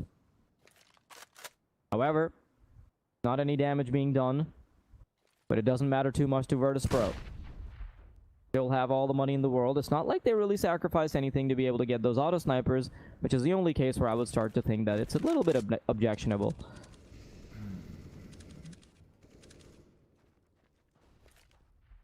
James. Oh, actually, Yakenda not in mid for once. Let's see how this goes. Is he turning around and going to mid now? I think he might be. He has used all of his utility. That is a sign of an entry frag if I've ever seen one. Yeah, at this point, you can really see his intent to try to find a duel early on. Jame, however, knows that Shiro likes playing around this angle, so he's clearing it out very carefully, very nice and thorough. However, Hobbit feeling a little bit of hesitation, backing off on the bomb site, and Virtus.pro. Another gun round where they start to aggress on the B site. Molotov is perfect, so Hobbit will keep them at bay for long enough. But Kikert is coming in. He's gotten a second chance at this. Can he find the duels? He comes in from the back end, finds the kill on Car, and there it is. Redemption has been taken. And Gambit youngsters, now they have to go for this 3 versus 5 with only a couple flashbangs and a Molotov. And an AWP, not the easiest thing to work with. Axel's in the back lines, but he will be intercepted. Jame is perfectly positioned to do just that. Intis and Shiro now a 2v5 as they come back in. Intis is good for 1, but Kikert is good for more. Comes in with the 3k. And that will be the cherry on top that Virtus.pro have put on their birthday cakes. And it is definitely their birthday because they are celebrating. 5 rounds away from victory. 1 less chance than they had in Vertigo. But something tells me that Dust2 in general has been a slightly more dominant affair than what we saw in Vertigo. Is this scoreline better than what we saw in the first half for Vertigo? We saw a 12-3. Yes, but so, I think this is more impressive because it's Dust2. Oh yeah, for sure. Because of the kind of map this is, it's very easy to funnel, just to funnel rounds if you're playing a map like Inferno or you're playing a map like Vertigo, where it's really easy to snowball rounds. But on Dust2, if you can be this impressive, hats off to Virtus.pro.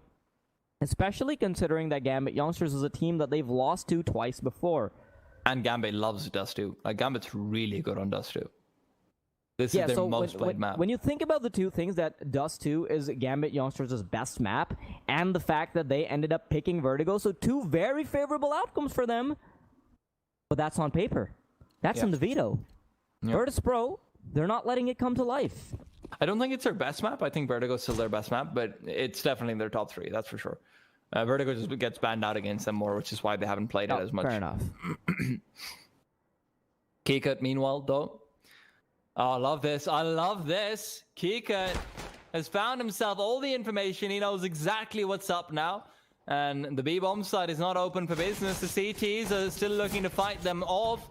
Kikert taking more peeks than perhaps he should be. With Buster to cover his back, he's perfectly okay with that. Yekinda says, I've played this position before. It was on the T side, so why not here? He's got full utility, probably doesn't want to die with it. And as he starts to move back towards the A-bomb site, he will be assisting somewhat. Flashbang comes over initially, but the full shot push is there. Hobbit can't find the kill. Jame will not re-peek. 5v5 retake without the kit. The CTs really have their work cut out for them. Yeah, Gambit are starting to find their footing here. Nafani already gets the bomb down. So now Virtus.pro have to push in. 2 players from short, 2 players from long, and 1 coming in from CT. So pretty evenly distributed. But can they find Shiro here? He's the first point of contest. The USP will end up tagging him through the wall, but he's good for 2. And there it is. That is the retake falling apart for the CT side. They're desperately trying to find a few shots in, but we all know how the 10-second defuse goes. It doesn't. Well, I mean, you know, a few kills are always nice to have at least. Sanji can also run away, save the Kevlar, so...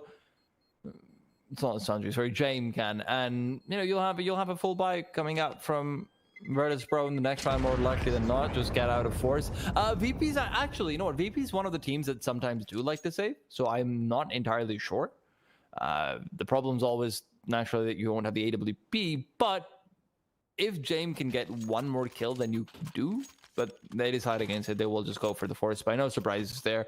The question is, do we see what Sanji did on Vertigo as a repeat? Sanji, of course, if you guys don't remember, came out on top of Vertigo with the 3K using the Deagle, 1-taps and 1-taps only. Looked very impressive. The question is, can they do it again? Nice nade comes in. Gambit youngsters with their bomb committed here. Buster, he's allowing them to walk into his crosshairs. Sanji does get a few shots in, but even though the T's are tagged up quite heavily, Buster, he's found one, can't really follow it up. And Keekert will now try to maybe get some chip damage in. He even gets the bomb drop with just a P250 as well. So the T side definitely feeling a little bit of pressure, even though they should end up winning the round. Virtus.pro, they know they've gotten significant damage done. They do have weapons, and considering the fact that they don't have money in the next round, it's probably the best chance they've got if they want to have a potential of an upset in the next round. But Gambit youngsters, go on. Sanji came this close to winning out the round there. Yeah. Like, I think you're forgetting the little Deagle 3K on Vertigo. I wouldn't be surprised if he got something done off of that. His angle was perfect as well, because obviously Buster's playing bait and switch with him. But at the end of the day, just isn't happening, and even the one player who's left alive with 6 HP is a big difference maker, because otherwise Buster, the kill that he gets potentially won't be under the 6 HP player, it'll be under the 60 HP player over there. So, you know, small things really end up racking up, and Virtus.pro will save their farmers and their scout into the next round, just try and get some damage in. Always like to see that. I'm a little bit more on the fence about the fact that Keekert's buying up that much utility and a P250, but hey, they want to give themselves a better shot, at least. As long as they can get some kills, it's fine, it's warranted. But if you don't, you're in a very, very awkward position in your economy. Gambit youngsters looking to aggress on mid. They're already positioned behind the smoke, so Jay might just be meeting his maker. Nafani finds the kill, and he'll be able to back off to safety. That's the scout rifle being dropped, and even though Kicker might be able to recover it, he doesn't have armor. Yekender tag teaming up with him, making sure that if somebody aggresses forward, he should be able to get the refrag. Hobbit taking a bit of a scratch, and Yekender knows his position, so he should be able to find the kill. However, there's another player aggressing from top mid and one from tunnels, so that's the round falling apart for the CT side. That's still decent damage, considering they didn't really have any investment, so I think they're happy to take what they can get. Yeah, this is still just going to be, at the end of the day, a slightly awkward buy for Virtus.pro because of the investment that they put in. But I'm a little bit curious to see whether they prioritize the double op setup. I don't know if they have the money for it in the next round in particular, but you know, in general, I can't remember who the secondary operator is on VP. That's what I'm trying to think of. I think it might be Buster. I'm not sure though. Well, I wouldn't know. Yeah, anyhow, I'm sure we'll be able to figure this out eventually. As VP are now 11-7. Although I would say an 11-4 scoreline is significantly better than what we had in 12-3 qualitatively. Quantitatively, naturally, it's a completely different story. Gambit youngsters don't even need to make it a double digits to say that we give them a shot at coming back. They can even win this one gun round, and they're very much in the conversation for it. VP pull out a singular AWP. James will not have any Kevlar with it, so we'll have to be a little bit more conservative, but he's no stranger to playing conservatively with the op. Hobbit already aggressing short. He does have a teammate to back him up eventually. But now the information has been given up. Look at Yekender. He's getting very aggressive. He's right behind the smoke. So he might be able to catch them off guard. But Hobbit, he might be wise to his tricks. As the smoke fades, they're going to be a little bit more conservative. Yekender swings out. He drops from the ledge. He's trying to find Shiro. Shiro's giving up his position. Oh my and God. Hobbit will fall as well. That's just a bit of a misplay coming out. And Yekender's given all the space in the world. Jame will be able to reposition as well. And now Gambit youngsters, they're looking to fight for their lives. Jame misses the initial shot, but he is... doesn't connect the second either. But Shiro's having a hard time as well. And meanwhile, Axel, he's opened up the B-bomb site and mid with it. Hobbit just lost in the round and Axel just won it right back. That's exactly what happened over there. Hobbit, that's such a... You know what? I'm going to be a bit rude here. That's a terrible play. You always get an audio cue if the player is dropping down. And the only reason why maybe you think that is because there's over communication going on and you think you didn't hear it, or you thought you did hear it, but you really didn't. Someone gives a bad call, something like that happens, and Hobbit backs up to try and get into a position where he can throw a smoke out. Yekender played that round perfectly.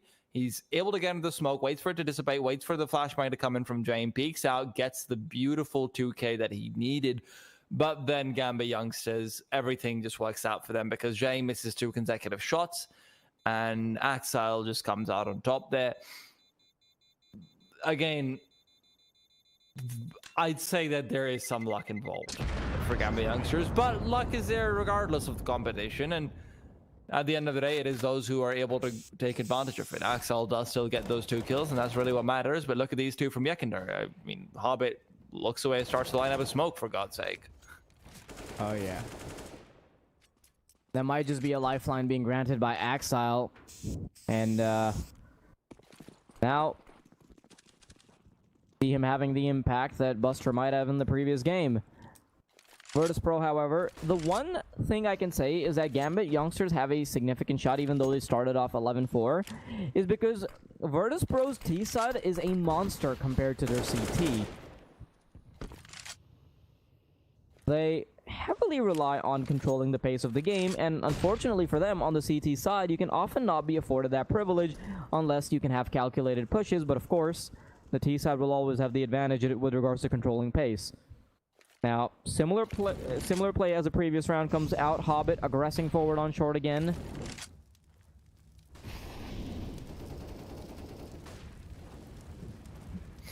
James' positioning is incredibly vital.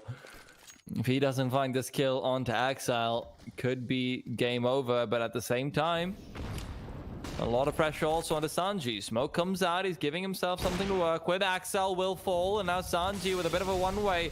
At least that's there to extinguish the Molotov. Sanji's in such an awkward position. James is protecting him though, and Sanji comes in with the important kill. Hobbit to fall, 4v2. Weird jumps coming in, but great shots from Shiro to make sure that they are punished. And now it's suddenly a 3v2. It's very doable, but Inters will fall. Shiro has to get an ace clutch out to win this round. He gets another. He's going to keep it expensive. Even a shot through the wall over there, but it's not going to be. Shiro will fall, but not before he gets 4 kills. Virtus.pro, that is as close as it possibly gets. What a valiant effort from Shiro, and had he landed that last shot, things would have been a lot more different. In fact, I feel like if it wasn't a shot through the wall, if he had landed initially, that would be the ace clutch from him. So, little heartbreaking to see, but man, what a player. I really like the recognition from him initially, because he realized that if you're playing a 4 versus 2, the CTs are very likely to jump up to check for information and have a favorable duel. So he's already mentally ready for that jump to come in, and immediately gets that frag in. Now, Shiro definitely having quite a bit of impact. He is leading the charge with the scoreboard, but does that amount to the map win? Buster tagged up quite heavily. Shiro still looking to do damage, carrying over momentum from that almost ace clutch.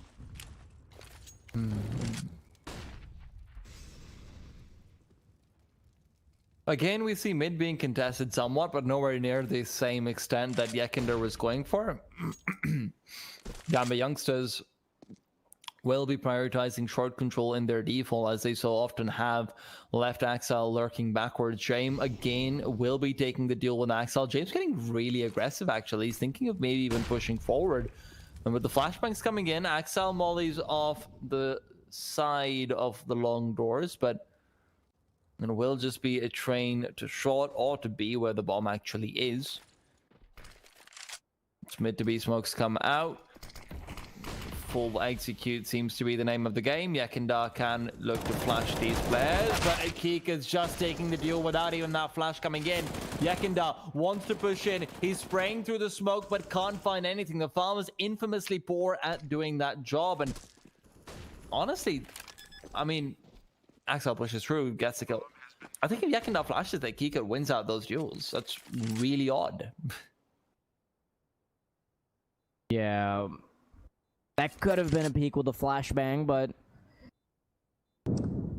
Kikard instead unable to defend the B site. Yekindar, of course, was isolated behind the smoke. So, honestly, I was expecting Yekindar to immediately push out of the smoke to try to contest it a little better. But 2 1 versus 1s being granted, or even 3 versus 1s, because the T side just ended up storming mid. So, at this rate, Virtus.pro, they might even drop the map. Okay, that was behind them. I saw the camera, I'm like, wait, what? And then I realized, okay, Shiro's right behind him. That makes a lot more sense than what I just saw. I blinked and he was dead. But Yekindar over there, the reason why I'm so surprised is because that's a 100% win flashbang. Because how that flash works is you're just supposed to toss it kind of high, but not high enough that it goes over the B doors. And you just toss it so it goes in front of the T side. If they turn around, they lose a duel because Kikard doesn't get flashed anyway. He can peek regardless. Kikard's only responsibility is not to get immediately one tap, and because Kikard already won out that first duel, that flashbang would have been everything. Then at that point, you start pushing out from the smoke as well. At least make it a 2-man play rather than a completely solo play. But I guess just some miscoordination going on between the Virtus.pro camp over there, and maybe they just thought they didn't need it. However, at the end of the day, we see that that isn't entirely true, and they're on an eco round, as they will be more likely than not forfeiting the 10th round to Gambit youngsters. Oh, look at Axel. He's aggressed forward, and he's dodged the nade as well. Nafani tries to fight back, and instead it will be Hobbit to start cleaning up those kills left and right. James, easy 75 in hand. Again, the story of missing the old faithful Tech 9. And Virtus.pro, they're letting Gambit youngsters get dangerously close. What could have been a fast 2-0. Gambit youngsters looking to take it to the 3rd map. James, does he find the kill on enters? He's coming in through the doors. Does find the angle, but unfortunately for him, not the kill. Another technical timeout comes in. Hopefully will not matter all too much. I'm just going to quickly go ahead and check what's going on there. Yeah, it's a tech from VP. Seems like they might be having a couple of issues as far as the server goes as well. Maybe the internet connections. Always plenty of things that you can raise eyebrows at in online CS. That's just the lay of the land, unfortunately. But the resume should be coming in, and there you have it. Anytime now. Shiro, like you said, has been leading the charge on the scoreboard. Unfortunately, I don't see anyone stepping up the same way on VP in the past few rounds, and we really need to start that hero performance coming in. The one round that they have actually succeeded in, well, it came down to a 1v1 at the end of the day, so money's never going to be something they're really bringing up, so we'll have to wait to find out. 0 plays on the B bomb side early this time, well, and that could have been punished by youngsters, but the Gambit, oh, dear God. I can't say the Gambit works out because it's Gambit and it's just confusing, but the gamble at least works out for them initially. Gambit youngsters taking a play out of Virtus.pro's book now. They're looking to go to the B site early. There is still a player in the form of... Oh, man. Shiro's open up the B side. Buster's already fallen, and that should call on the rotation. But Gambit youngsters, they're not too quick on their triggers. They're still taking their time, and they'll be backing off. Instead, they'll be routing all the way from T-spawn because they don't want to aggress mid. They're expecting aggression or maybe information being picked up by Virtus.pro. So instead, it should be coming down to James, who's already ready and waiting with his AWP, and if a double peek comes through, there is no chance that he gets it. And there should be a double peek. Axel has lost it so many times over. James wins the initial, gets a chance, but he misses the shot. And another one that's lost. It all comes here. And now the Sanji spraying away, finds one, looks for two, but will not connect. Hobbit should be the first man in. Yekender still has a puncher stance because they're trying to cross with a bot smoke.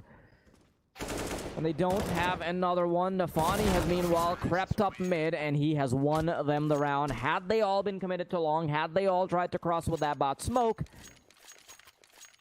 I think Virtus.pro could have actually gotten it done. Now, 12-11. The scoreline is getting dangerously close. And with some of these individual plays coming to light from the Gambit youngsters camp, I don't know, T-Time, we might just be seeing map number 3. I mean, if James keeps missing shots like that, we probably will be. That's now 3 rounds on the CT side where they've lost because James been missing shots, which it looked like he should have been getting any day of the week.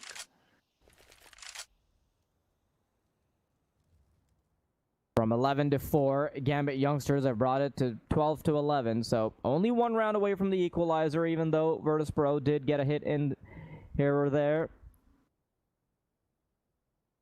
Virtus.pro, equalizer looking inevitable because the money just isn't amazing on them.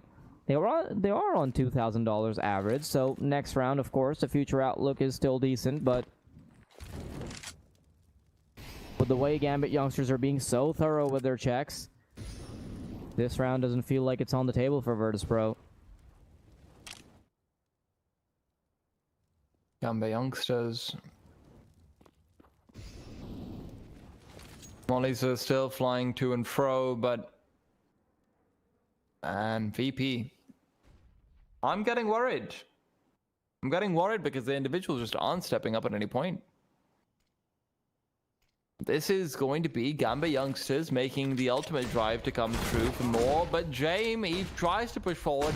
CZ's not the weapon you want to have for the slow draw, and Yekender will also fall without a single kill. 5v3, and as impressive as VP were, I don't know if this is going to be going... Like, I personally think Gambit youngsters is taking this one away at this point. Yeah, they have the monetary advantage. Virtus.pro just unable to find duels, and honestly, it's not even a terrible play from Virtus.pro. Oftentimes, we just see them dropping shots.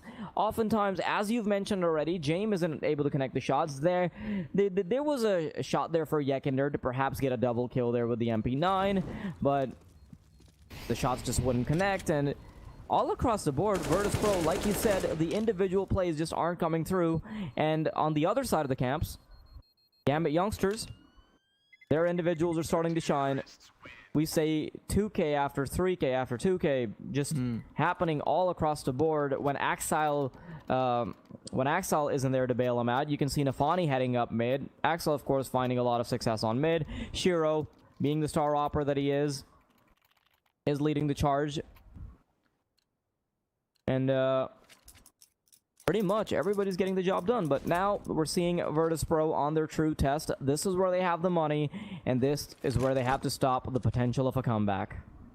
Chero, he doesn't get the deal at the very least early on. But Gambit, now that James has started prioritizing playing inside mid, maybe we see slightly different positional advantages that could be pulled out. James has been heavily focused towards long so far. He's waiting for the pick to come forward. Flashbang will be avoided. James still not really met with any aggression. His positioning is so defensive though. Can't really get any information. Can only be the point of information for his team. And Sanji in the meanwhile wants to start getting aggressive in towards long potentially. He's asking his teammates whether he can start moving in, but the decision is final. Sanji will have to let the Gambit youngsters players come to him. Yekender, nade will go through. Actually, it's quite a bit of damage dealt. I didn't think it'd be that much, but it all comes down to Sanji at this point. He is the man. He has to land his shots. He has to be the one to make sure Gambit youngsters cannot take the lead. And Sanji is waiting for them Sanji comes out, finds himself the first, but he's traded away immediately. Oh, yeah. They have gotten the opening frag over here on Long, and Yekender even gets tagged up through the box. He's fallen. Hobbit has gotten 2, and Buster will be left all alone. Virtus.pro, they had a decent chance there. Sanji was in the correct position, but only 1 frag going his way, and Yekender falling on the A site as well. Man, oh man, Virtus.pro. Now, Buster is just looking to hold on to this M4. He's in a terrible spot, honestly, because saving this weapon, not still the most ideal of circumstances. What are Virtus.pro's options at this point? You're going up against the Gambit youngsters, whose economy is so bolstered to the point where it's pretty much 4 gun rounds in a row that you'll end up having to win. But if you drop 1, then it's GG. And with the way Virtus.pro's track record has been on the CT side, 4 rounds in a row, it would honestly be a miracle. Because it was 11-4 at one point, and they've scraped together 1 round. Yep. And that was one that could have still been given up to Shiro. I mean, you asked me what can Virtus.pro do at this point. They can start winning duels. It's literally the only reason why they're losing this. I think we might be giving too much credit to Gambit youngsters even. I think Gambit youngsters is doing everything right. They're not showing us anything exceptional right now, though. Shiro's had some really good rounds, I'll give him that. But beyond that, I mean, I don't see anyone stepping up and being a superstar on Gambit youngsters who's just untouchable. I just see Virtus.pro continually missing shots. James, now Sanji, and a couple of rounds here and there as well. It's just all over the place in that regards. So VP at this stage have got to start to figure out how exactly they're working this game and make some changes, make something work. Maybe some positional changes, you know? If you just want to win the game, if you're focusing more on that, maybe switch up positions between players. See if you know, Buster and Kika can make something work on the A side instead of the B-bomb side. Yeah, we do see a pretty heavy commitment from Virtus.pro. They realize that playing a pretty standard style of play just isn't working out for them. So there it is. Of course, we see a pretty heavy gamble. And they do have 4 players towards the A-bomb site. And Nafani starting to move in. And it looks like Sanji and Yekender aggress forward. Sanji, he popped off the previous game with a deagle, and apparently he's starting to do it again. He finds the first frag, and Gambit youngsters, as soon as they catch wind of the fact that there's 4 players on the Virtus.pro side, on the A site, they start to go towards B. Keycard is everything. He needs to find the frag. There's no supportive flashbang, so he tries to dry peek. And that is the isolation. Nafani, now he's holding mid, and it's pretty much impossible for Virtus.pro to aggress forward unless it's Yekender who can find the frag. Nafani, as he's in between targets, he'll end up falling, and it's a 4 versus 3 retake that is finally doable for Virtus.pro. Hit as well.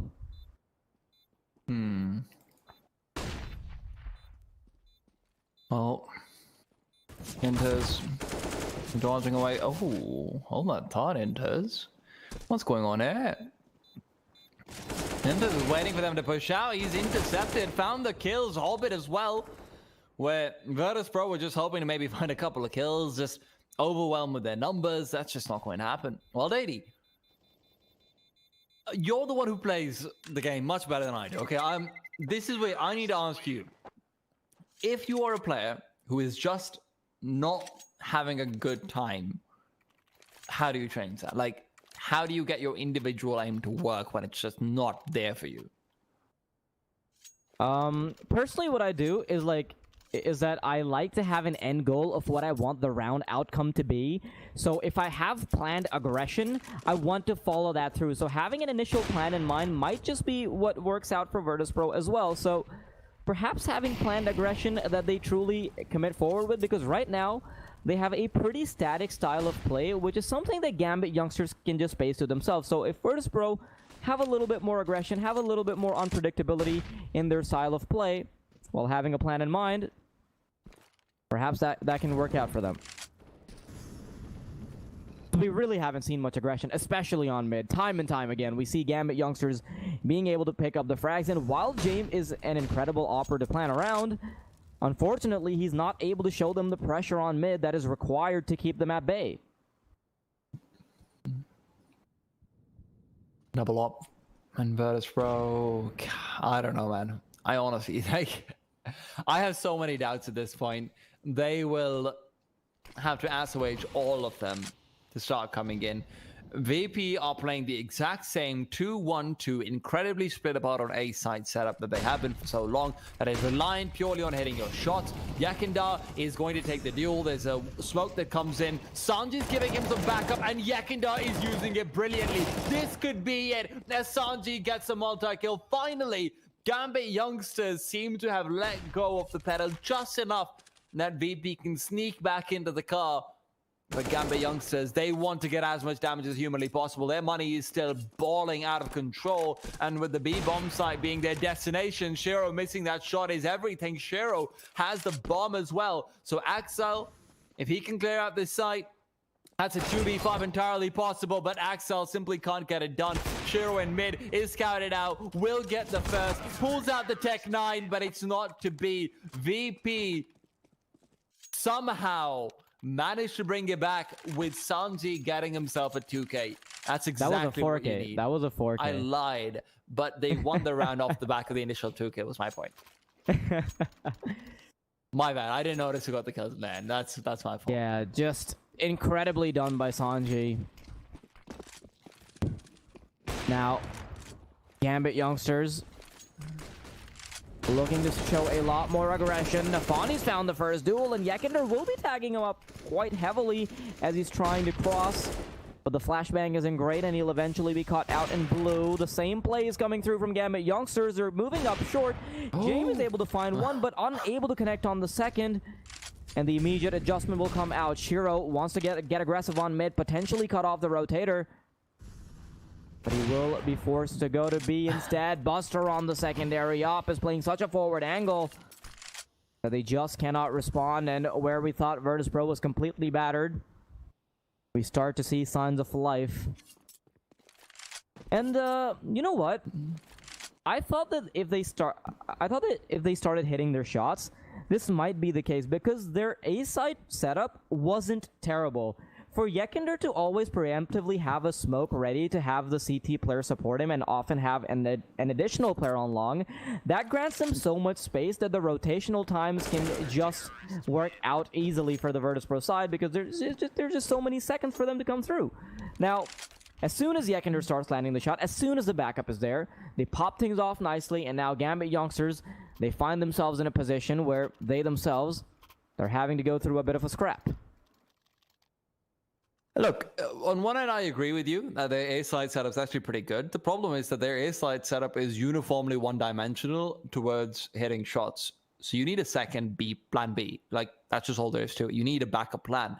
If you're not hitting those shots, you need to change your setup up to be working more for trades, working more for utility, working more for flashbangs, nades, more damage to come through from the utility. But that never came from Virtus.pro. If they start fragging again, then yeah, I agree with you. That setup's pretty solid. Gambit youngsters has not shown us that they can necessarily make quick work of that. It's not an easy setup to break down. So if the shots are going to be there, entirely doable, but still question marks are there. But now there's a few asterisks next to Gambit youngsters as well. And this might not be a footnote that they're willing to have in their biographies. VP, meanwhile, are just trying to go for the good old-fashioned James, you control long, and we'll have a player position backwards. They're very heavily reinforcing B-bomb side, though. Gambit youngsters, again, mid control will come through, and Virtus.pro, they've found success on A before, which is why they realize that maybe Gambit youngsters want a bit of a pep in their step this time around. Maybe they go to B instead, maybe they switch up their setup. Yakender, always ready for the Q to come in for his nade to be primed up, and Hobbit will be taking the full force of that nade. 58 points of damage. Now, Gambit youngsters making a run for it. They're making their way towards B, but that's where the reinforcements are. That's where the flashbang will come in. And before they even get onto the site, they've already been denied. Inters might just be walking into 3 players straight off the bat. And even though he's done that, James, his aggression will be punished. And eventually, the bomb will be on the A site. Perfectly played. And enters. Now he's locked himself in a position where Virtus.pro, should they decide to come out, there will already be a player. Stop them right in their tracks. That was such a good mid-round adjustment coming out from Gambit youngsters. They did not fall for it. They immediately switched up their pace. Very well done. And James' push there was pretty much all the information they needed. Yeah. It's also the first time James actually got aggressive in the entire game so far, outside of long doors. He's been holding that angle so many rounds, but that is the very first time he decides to change something up. And I don't entirely blame him for it. When you're 14-14, you always feel the pressure of wanting to do something different individually. But sometimes you kind of want something different as a team rather than individually. Still, CT still look to be able to save these weapons. I say that, and they don't save them, as they only keep one AK, and that is going to be pretty significant. James can have that AK drop to him, and they'll still have a buy, but overtime seems to be a very difficult ask for this team. I don't know, T-Time. I don't think they can survive overtime with the pace they've had to deal with. I don't know if they can get overtime, forget survive overtime. Now, with utility being especially limited and them that being one of the only options to keep a very quick Gambit youngsters at bay. See if this works out for them. Shiro unable to find Yekender because the smoke is there to keep him off. Nafani, quick little flashbang, allows him to cross over to short. And now this is where the aggression is coming in. Enters is only holding it with a rifle, so he might just be caught off guard. And the CT side, they want to get information early, which is very unlike Virtus.pro. And as soon as Enter spots that, he'll be communicating that information to his team. And Buster, he's already gotten into position. Enters, unable to find the first shot, but second peek will come through. Kickert, he's gotten the frag. He almost got the advantage as well, and with Nafani only on 12 points of health, Gambit youngsters need to make a play a little bit faster. 50 seconds on the clock, and the Virtus.pro defense is looking great at this point. This is interesting. James, for the first time in this defense, actually started to rotate back towards short, and that would have been the perfect decision to make, but now he started to second guess himself. Run boost comes forward. Sanji knows they've crossed over. Hobbit right around the corner will be peeking forward. Sanji needs a backup from James, but James is missing shots, so he can't stop the players from crossing over initially. Sanji goes down. Bomb will be planted. Two players very low on the terrorist side. Will there be a boost to come in here? There is a smoke to provide just a bit of cover as well. They see one player. He's down. Nafani as well. Very low. They're still wary of a long push that is not there. Instead, it's Shiro and Axile to start cleaning everything up. That should be it. That's it. That's it. Keek at 1v3. Can he get it done? Very difficult angles. Does have a kit. No utility whatsoever and will not win the duel. Axel takes it away in a 4v5. Gambit youngsters come out on top because of some indecision and some missed shots from James Spot. 16-14 and Virtus.pro have a very disappointing CT side, and Gambit youngsters have a very reassuring T side. We're going to be going off to the third map, which will be Overpass. How will that go? Stay tuned to find out.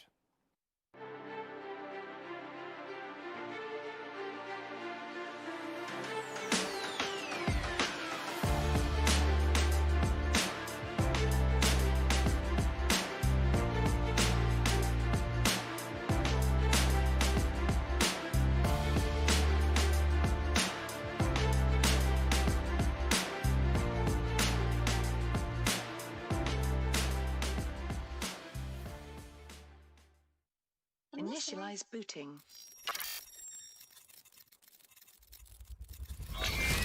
These are your targets.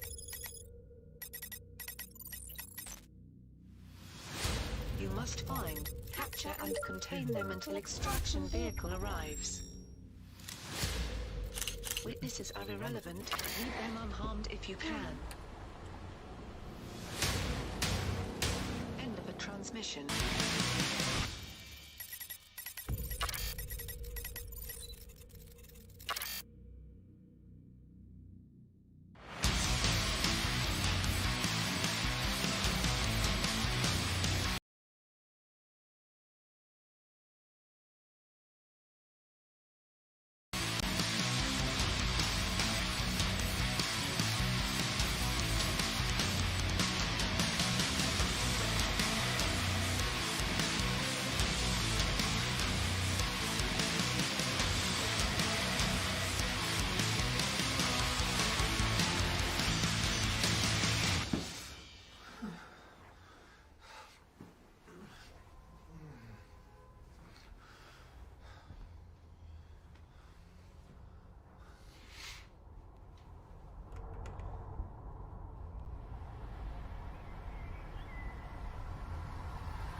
System online.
Somehow or the other, Virtus.pro weren't able to close out an 11-4 lead in the first round, and as a result of that, we are now up to 3 maps. Gambit youngsters, it is their time to shine as Overpass will come through, and they can test their mettle. Oh yeah. Virtus.pro, man. What a story it's been so far, but of course, this story wouldn't be complete without a quick mention of Esports Millions, which is back in collaboration with 9 to 5 Cup 4. You once again have the chance to win 1 million euros with Esports Millions. You can head over to esportsmillions.gg to take part for free. All you need to do is give your predictions across 10 questions and simply watch Cup 4 to see if you'll hit the jackpot. Remember, all participants will also be in with a chance of winning a sexy main gear gaming PC that is worth $1,500. Speaking of sexy, I quite like this buy from Virtus.pro. They've got themselves 3 sets of utility. Madmen, that's what they are. We'll have to see whether or not the insanity can prevail, or whether this is not quite the asylum that we want it to be. Yekindar getting aggressive initially. He's one of the only ones sporting that Kevlar. He's got himself superhuman strength, but Buster has a superhuman flank. Great flashbang, but not the follow-up that they wanted. Instead, it'll be 2 kills to come out from Gambit youngsters. A few missed shots will be it, and Virtus.pro already found themselves at a disadvantage. Smoke to keep them at bay. James might just be the difference maker if he comes through with the flank, but it needs to be timed perfectly. Otherwise, he would lose his life in an exercise in futility. Sanji has to try to hold down the line now. P2K, not really his best friend. He's missing a few shots here and there, and he's unable to find anything through the smoke. Kicker, last line of defense, as James is moving in for the flank. 1 versus 3. He's already found one. He'd have to make it the 4K clutch, but he has yet to find space for himself. Axile already in the bomb site. 1 playing from barrels. And James immediately realizes that if he wants a chance on this retake, he needs to have something with a few more bullets, bit more mobility. James, quite a bit of time is being used up. There's no defuse kit. He does land a smoke to try to get him some room to work with, but yeah. I hate that. That happens. Did it get so stuck often. in the crack Yeah, there? it happens so often. Overpass B bomb set is so annoying because of that. Oh no, poor guy. Poor guy. It was still going to be a very difficult round after Buster had missed those initial shots, but Virtus.pro, the triple utility setup doesn't quite work out for them. Gambit youngsters start things off with a bang. James now we'll be backing off. Inters is... So Inti smokes out the toilets area, but it's Yekindar instead who I want to keep my eyes out on as he's started to get aggressive. He's still holding the position as well. He's not afraid of being gunned down. And he gets full information, sees 3 players there, and then he backs off. So VP, if they want to make anything happen from that, they've got a singular flashbang in Sanji's hands, and he's started to rotate over. Maybe this will be it. James is waiting for the push to come in. He's got to land the headshot. He's got to find the initial kill, even if it's through the smoke, but he doesn't even attempt it. Information not given away, but that could have been a big chance for the CT side. Now, Gambit youngsters, they've repositioned successfully. They've gotten significant control of short and connector. However, they're playing this very thoroughly. But the problem is, the more time they give up, the more problematic it can get. And Hobbit immediately realizes this. He gets the first frag, and now the smokes are being lined up to eventually go for that final B site. Oh, actually, they're just quickly going to smoke out B and head on over to A. So Yekindar still trying to impede their progress by making sure that a smoke is there, but Axel will be taking his head home. It'll just be James left with a scout rifle. Kicker and Sanji, of course, they do have a couple upgraded pistols as well, but what can you really hope for here? They're looking to take this into the next round because they still want to have a fighting chance in it. Now, honestly, Axel's shots weren't even all that impressive. I just really like seeing shots like that where it's a Galil and you just get double headshot straight in. It's one of the most satisfying things to watch, just like an M4A1. Yeah, it's very, very nice and clean, very satisfying. Honestly, unarmored headshots always feel just wonderful to listen to. See, I don't actually like on headshots as much as I like double dinks, just straight tuk tuk. That's that's a The double bonk right there. yeah. That's a good feeling. That's what it is. Unfortunately, a less good feeling is when Axel gets a few more kills on the Virtus.pro side, so they will only save the Deagle and the Scout. This round won't be a force spike coming out from them. They realize that would be folly should they choose to go for it. I hope that their CT side is slightly more flexible on VP's Overpass than it was on their Dust 2, so we'll have to wait to find out about that. Yeah, and if you look at the scoreline right now and you look at Virtus.pro being pressured to this degree, it's very strange because it's a stark contrast to what we were seeing earlier on. We saw Virtus.pro take a very convincing Vertigo, where Gambit did get a few shots in there at the very end, but Dust 2 also looked like a very similar story, but Virtus.pro, unfortunately, their CT side just doesn't have the same kind of metal that their T side does. Gambit youngsters this time around that they've started on the T. Virtus.pro struggling straight off the bat, but fortunately for them, it's just the first 3 rounds.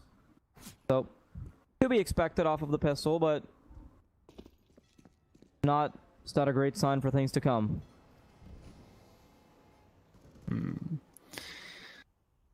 This is actually favorable for Virtus.pro. Yeah, They've taken so much time. Gambit youngsters have yet to find much information. If they move on to the B site now, this would be perfect for Virtus.pro. And now the flashbang should come in. Kickert is ready and waiting. The Deagle ends up working out for him. Even gets a few shots through the smoke onto Axel. Now Inters is desperately trying to get onto the site, but with only 30 seconds on the clock, Gambit youngsters immediately know that there's 4 players on the A site. Sanji, he's gotten the deal a little bit sweeter, but it's going to be down to Axel and whether or not he can hold down the push. Kickert, meanwhile, has gotten the equalizer, but it will come down just to Buster. Mac 10 in hand, and it is the perfect weapon for the occasion. Sharon enters, both low on HP. He just has to hold mouse 1, and there it is! Buster is able to get the 1-on-2. Virtus.pro able to upset in a round that they definitely were not looking forward to. That's just the good old power of a stack coming in. The CTs and the Mac 10 proves to be so deadly. And the cherry on top isn't even, oh yeah, we win an eco round, our economy is going to be great. The cherry on top is Buster gets that $1,200 on top of it. You know, that's insult to injury, and injury is severe. Gambit youngsters are bleeding, and they realized it very early on. They still will be buying up, but that buy is all the weaker. Courtesy of a beautiful shot onto Nafani, who is very lucky, if I do say so myself, to get away with his life there. A single point of HP is all he has to his name. Buster, running around the corners, will lose his life though, and with that, Shero is going to continue to try and get in more entries. He's getting much more aggressive than I'm used to seeing him be, but I like this change from Shero himself. He realizes he's the one who needs to get busy. He's the one who's got most of the firepower at this stage.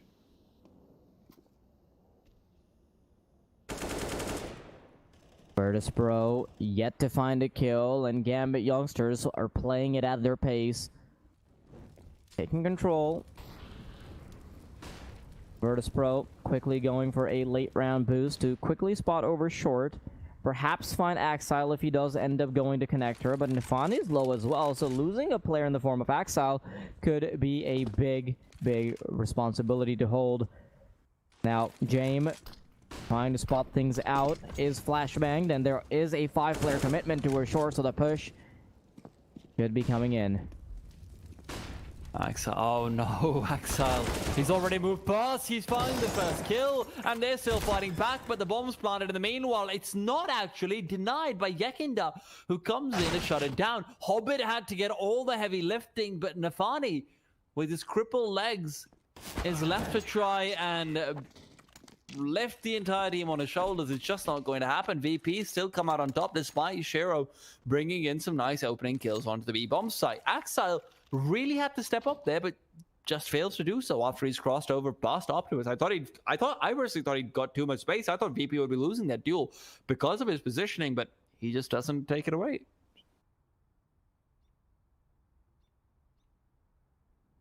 So well done individually from Virtus.pro, and we've talked about this before when we were watching Dust 2. Virtus.pro's setup heavily relies on whether or not they hit their shots. So to see Virtus.pro come alive on Overpass to start to hit their shots, and James is taking a little bit more initiative than we're used to seeing him do, and along with the kind of map Overpass is, of course, it does afford a bit more opportunity for oppers. I don't know, man. This could be a win for Virtus.pro in the making, especially with Gambit youngsters being upset so early.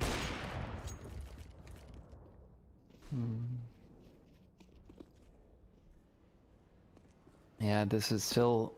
I mean... I think one thing that you always have to keep in mind on Gambit youngsters Overpass is that this is one of those maps where I'm never sure about what Gambit we're going to see. The T side is, in my opinion, just slightly weak unless you've got a player fragging out of control. Their setups can be a little bit dry. But the CT side is where things can really come back to bite them, and the youngsters part of their names can really start to show. I think we've talked about this before, while that Shiro has a tendency to turtle sometimes, and Overpass is one of those maps. I think the more I've seen him on Vertigo, the more I've seen him on Dust 2, the less he's actually been turtling. So maybe they've had some practice to get him around that mental block, but Overpass, that's still very much there. So if Gambit youngsters are in an awkward position, you're very often going to see Shiro just not being willing to rotate, just not being willing to get aggressive, just not being willing to get involved in the same way. And this is a test that he has to pass at this point. And what better a test than Virtus.pro? Enters, trying to get information over towards long, and apparently James is getting very aggressive as well, so... Gekender, does he catch Shiro out? He's not ready for it. He's pre-aiming for Playground. Buster might be the one to pick up the pieces eventually, but Enters is watching that. So, Duel, very unlikely to go his way. Buster eventually peeks out. He does end up finding it, but it could be down to Hobbit to get the equalizer. Kicker gets a little dirty there over towards the mud and short. Will be finding a kill, but... fortunately, is immediately traded out. Now, it will be down to James to potentially find a player before they can really get the bomb down. Maybe get the equalizer before it gets too dirty.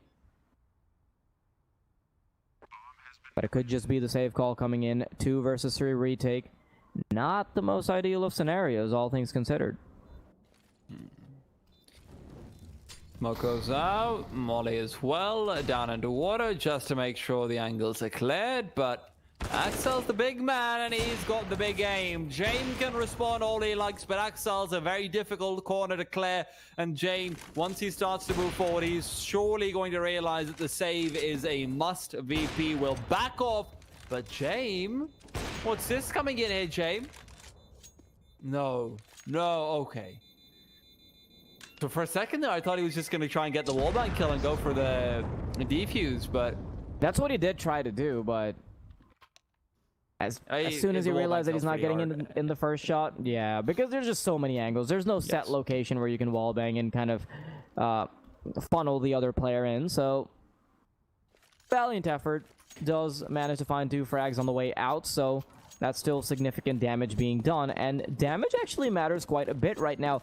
Even though it's very difficult to see a T side that is crippled, that is the case at the moment. Nafani entirely tapped into all of his financial resources, and he still has only a MAC-10. Shiro on the scout rifle. Well, there's only 3 proper rifles for the Gambit youngster side. In fact, the CT side is much more heavily equipped than Gambit youngsters is, despite their round win.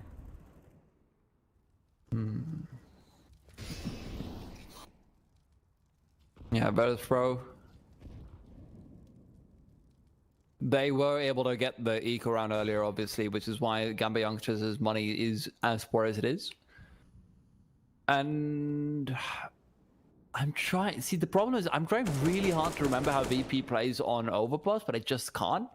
Because I don't remember if they ever aggress onto A, because I know that they do so onto B pretty often, because any site where Keycard and Buster play, they're willing to aggress. But I can't remember about A. But well, anyhow, we're gonna find out very soon. Yeah. I mean, they're not aggressing forward this time. There is Keycard, I believe. Actually, no, it's Yakenda who's gonna interesting position towards long.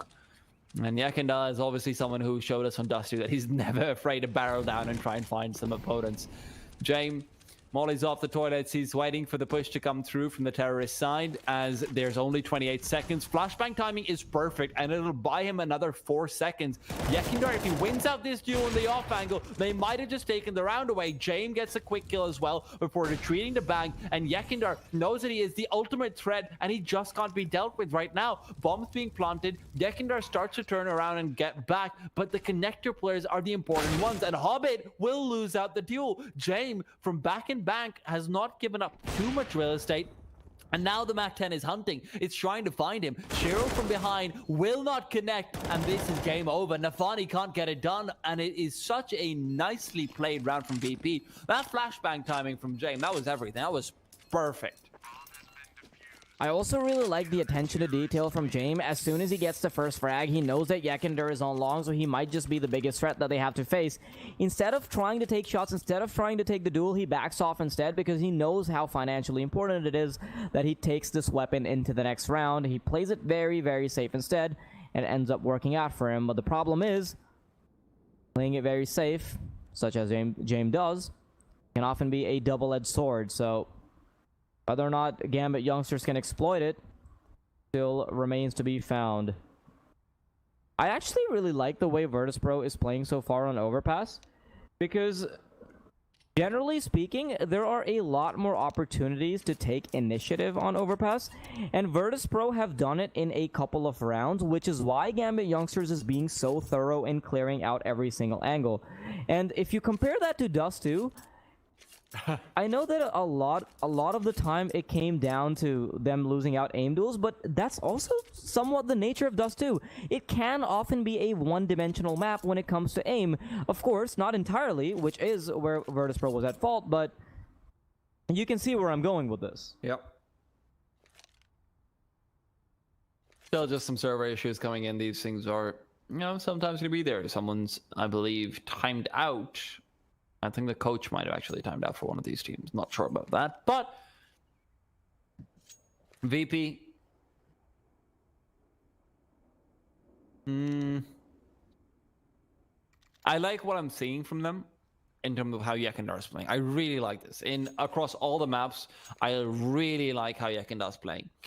But I also kind of want James to still keep getting aggressive. And the good thing is that Gambit youngsters, with how slowly they've actually been playing, James with early aggression isn't likely to find too much damage regardless. So, it's not the worst of things in the world, but just for the sake of James being able to show us that he can, I'd like to see that aggression.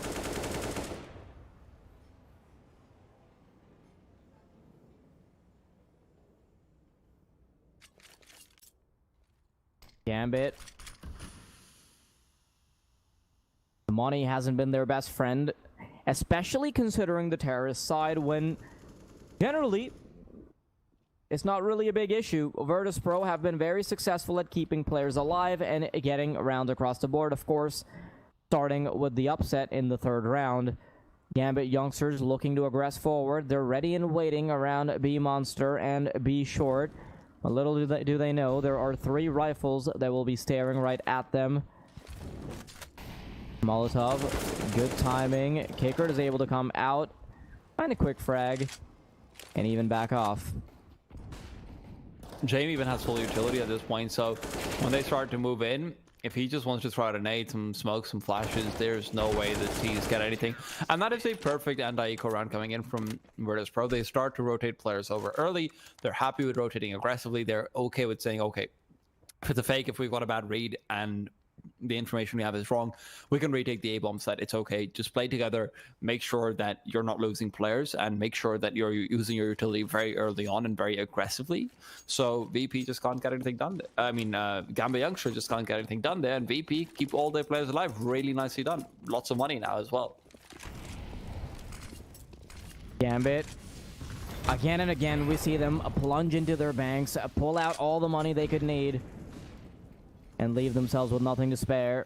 Shiro is on the AWP, $50 in the bank. Not the most ideal of scenarios.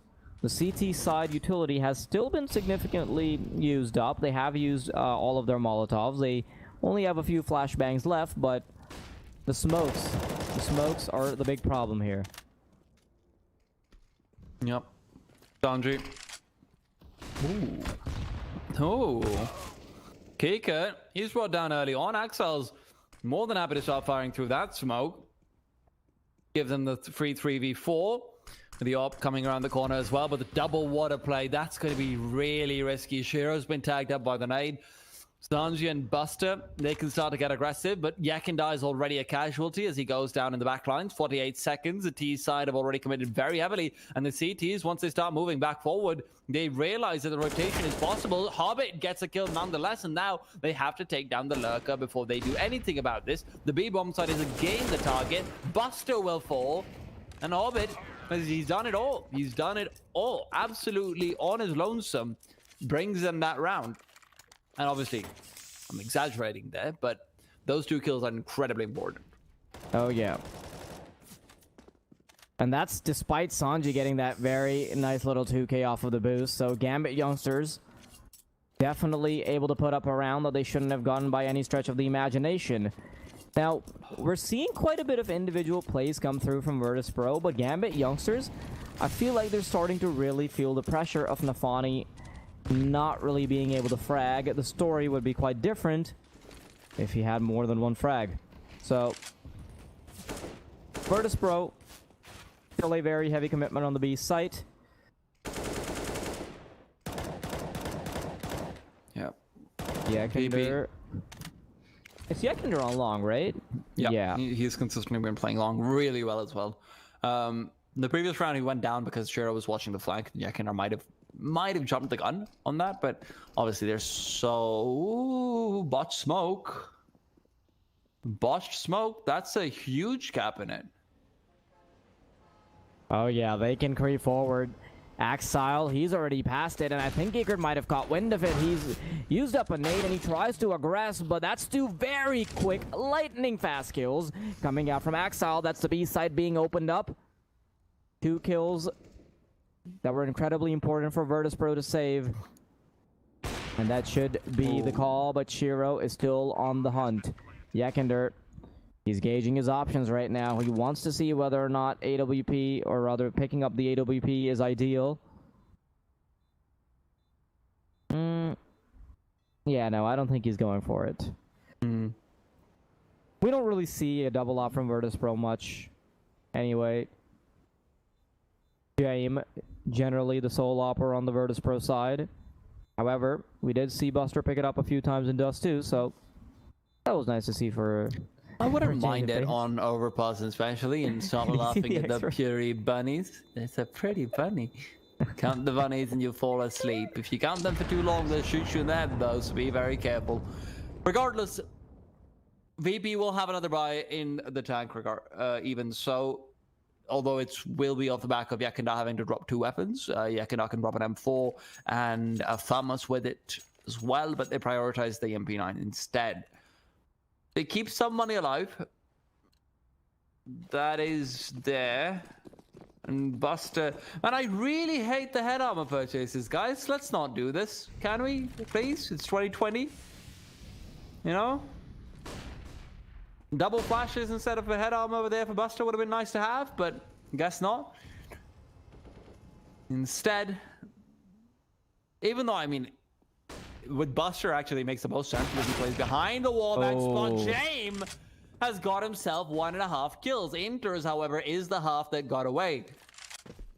And a fast-paced play towards long will net them much more control than they traditionally would have had. Otherwise, Yakindar, this is the first time in a while he's not played from long, and when he comes back, although he's good for 1, that's not good enough. The T side still having Axile, and Axile could take down Buster. If he does, oh, I love this actually. Buster's just watching for rotations. He's not really looking at information inside at all. Axile will back off now too. Sanji's position with the MP9 will be everything. But now Gambit, they're backing off to B. Buster is in a position where he can stop this push entirely, but because of the way he's positioned, the door might open the other way, and that will net Axile the immediate information. A flashbang immediately rolls out. Buster now knows that they might be coming through. He does get a shot in, but it's not enough damage. Enters is still the half that is alive and kicking. Kickert will have to do the heavy lifting now. He is already on the B side playing from the shallow water. Sanji has already joined him, but can he join him in the fight? Sanji unable to assist his teammate, but the 1v3 is definitely doable. They're quite low on HP. Inters has been passed over the AWP, and Sanji might have spotted the head there for just a little bit. Can he find the duels here? Seems to be backing off. With the direction he's heading in, this is inevitably a save. Gambit youngsters. Very strong showing so far, but also a little bit of luck going their way because, hey man, they have 3 players that are just a couple bullets away from them. It's just the difference of the buy, really. I wouldn't even attribute it to luck purely. It's just that there's an MP9, there's Pharmacists, there's not the highest amount of, you know, the highest amount of damage that's available on VP. Buster as well plays from a position which is incredibly awkward. If you know about the door opening on the inside, and to anyone who's watching, the door will open on the inside. If there's anything to block its pathway, it'll open backwards. This is because of the good old door stuck back in the day. It's been a mechanic for a while. But VP are now going to pull out their pistols. They're going to pull out their eco attempt, and I have to say Gambit youngsters are already happy with 6 rounds, but if they can get themselves to 8, well then you're probably writing home a letter to mum telling her about that achievement, because it is really, really difficult on Overpass to actually come through with a half win on the T side, especially with the way they've been doing it, like 3v5s all over the place. Oh yeah, Virtus.pro not exactly finding the best of engagements, and even this time their commitment is all the way on the B site. They've stacked it all the way, but Gambit youngsters, they're looking to find a duel on A instead. Hobbit already carefully positioned behind the truck. Just gonna let them walk in. No hard feelings.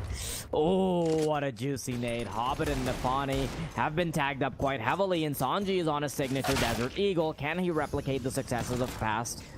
Nope, not gonna happen. Immediately falls. There it is. Virtus.pro. This is a very steep hill, and they have very slippery shoes. Oh? Like they might have had a chance in there. Inters does get caught off, so now it's actually doable, but they don't have a kit, so they need to get it done fast. Axile immediately gets a kill, and will try to retreat, and there's the last headshot. Gambit youngsters do get the round, even though it does turn into a bit of a scrap. Scrappy rounds are perfectly fine on the terrorist side that has money at this stage. You can't say the same about Virtus.pro. Obviously, they need to come out pretty convincingly. Axel, nicely done from him at the end of it all. But VP now, if they lose this round, this could be a 9-6 guaranteed, if not a 10-5, depending on the bind that VP goes for afterwards. This is the big round. This is where VP have the chance to redeem themselves, to reclaim some sort of lost momentum. And they've gone very aggressively into Connector early on, only to be met by a Molotov. Yekindar, who's been heavily fighting for control and long for a while, is now assisted with a great flashbang. Sanji will be helping him get the kill. Who's at long? It's James, who's made up for Yekindar's absence, but the B-bomb side is about to feel the presence of quite a few terrorist players. Hobbit having already fallen means that Virtus.pro finally have an early round advantage, and it's been a while since they've gotten a comfortable advantage. And Axile is looking to find the equalizer. Smoke will bounce off the wall.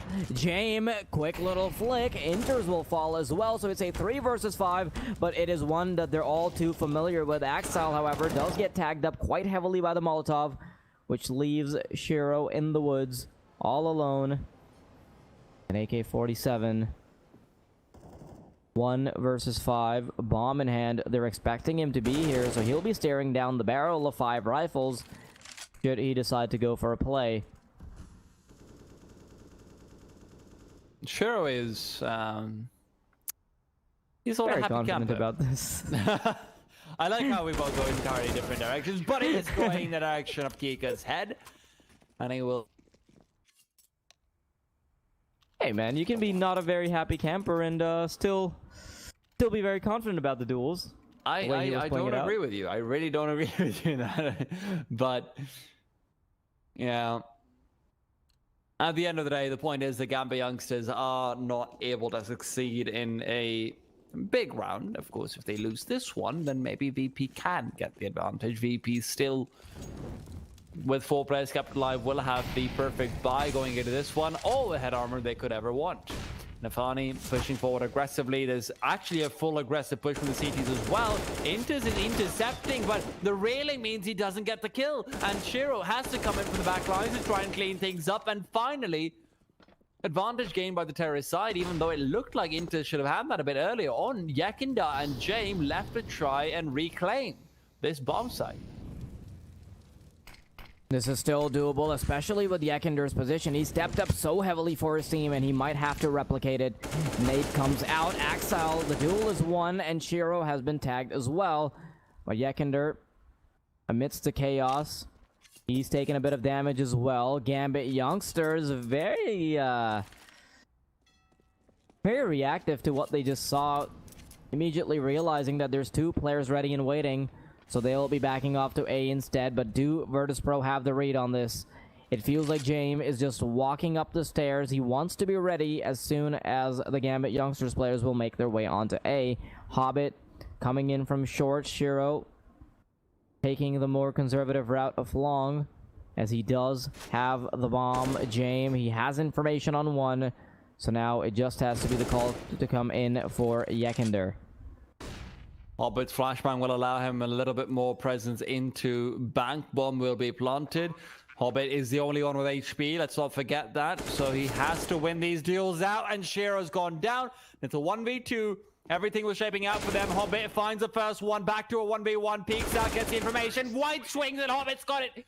The gap in between the antenna and the truck used to get information initially, and Hobbit after that swings out wide. The CTs weren't able to see him. That gap is so well used by Hobbit over there. That's beautiful stuff. That's a great 1v1. And look at this in the replay. This is the gap he's using. That's why the CT player doesn't see him and he sees the CT player, is because of this very gap. Really good. Time and time again, we see Gambit youngsters being able to take away a round that they shouldn't. They keep taking away rounds when it's coming down to 2v2s, 1v1s, and whatnot, and even some very unfavorable duels. So, although Virtus.pro, I would say they had a pretty successful CT side, they're still ending up with the half disadvantage.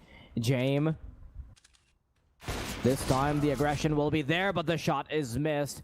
Unable to land the flick onto the player behind the door.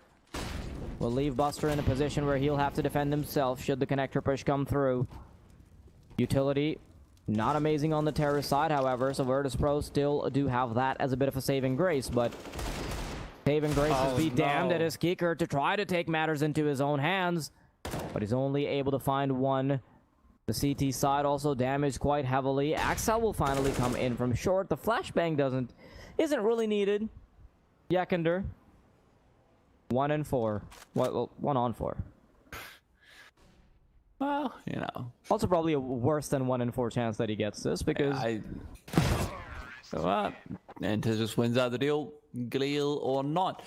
9-6, Gambit youngsters do not just win the first half, they dominate. Virtus.pro were able to sneak a few toes across the finish line for a couple of rounds here and there, but there is only one checkered line, and it is at the end of this map, at the end of this match, at the end of this half. VP, now down 3 rounds, need the pistol in their terrorist side. They were not able to start off with it in the first half, but maybe this time can be slightly different. Gambit youngsters, meanwhile, go for the good old 4 Kevlars and 1 player with double flashes. Let's see whether or not it can work out.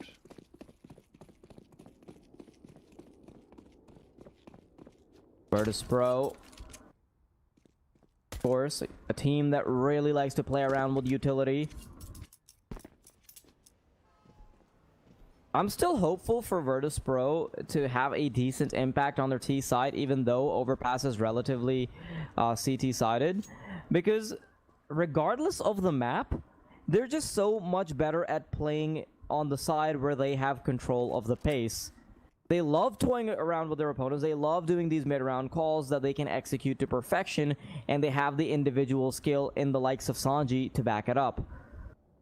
Now, control of connector has been established while 2 players will be watching B Monster, so it does look like the eventual destination might be B because 2 of their players are positioned for it. Sanji, ready and waiting on the door, the flashbang will roll out and Shiro will be backed off into a position he's not too comfortable with. Enters and Shiro now have to hold down the B site. Sanji, first man in, Shiro will fall, Enters responds, and Kikert will respond right back.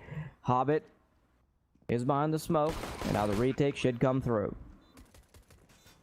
Gambit youngsters in what looks to be a very tough situation as they start to move forward, but Hobbit has made it slightly easier before saying goodbye to his teammates and writing them a goodbye note. Kikert has been tagged down heavily. The CTs are aggressing forward. Gambit youngsters, is this going to be another one of their disadvantaged wins? Nafani's likely to find the kill. Yekindar and Kikert fall. But how do they keep doing this? How? Gambit youngsters just wins. Ever since the second half of Dust 2, it has felt like Virtus.pro's aim and individual mechanics just haven't matched up to the side of Gambit youngsters.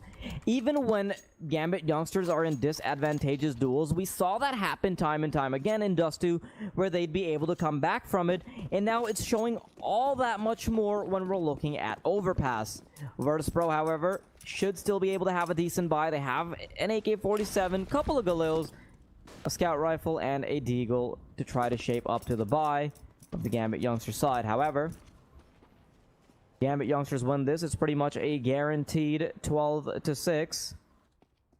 And it's very strange to see Virtus.pro on the back foot considering where we started. Shiro, scout rifle in hand, does tag up Buster. There's a single bullet away from certain death. I think he saw both the players, didn't he? Yeah, I think he might have. I think he even mistook it for a collateral. That might have been the case.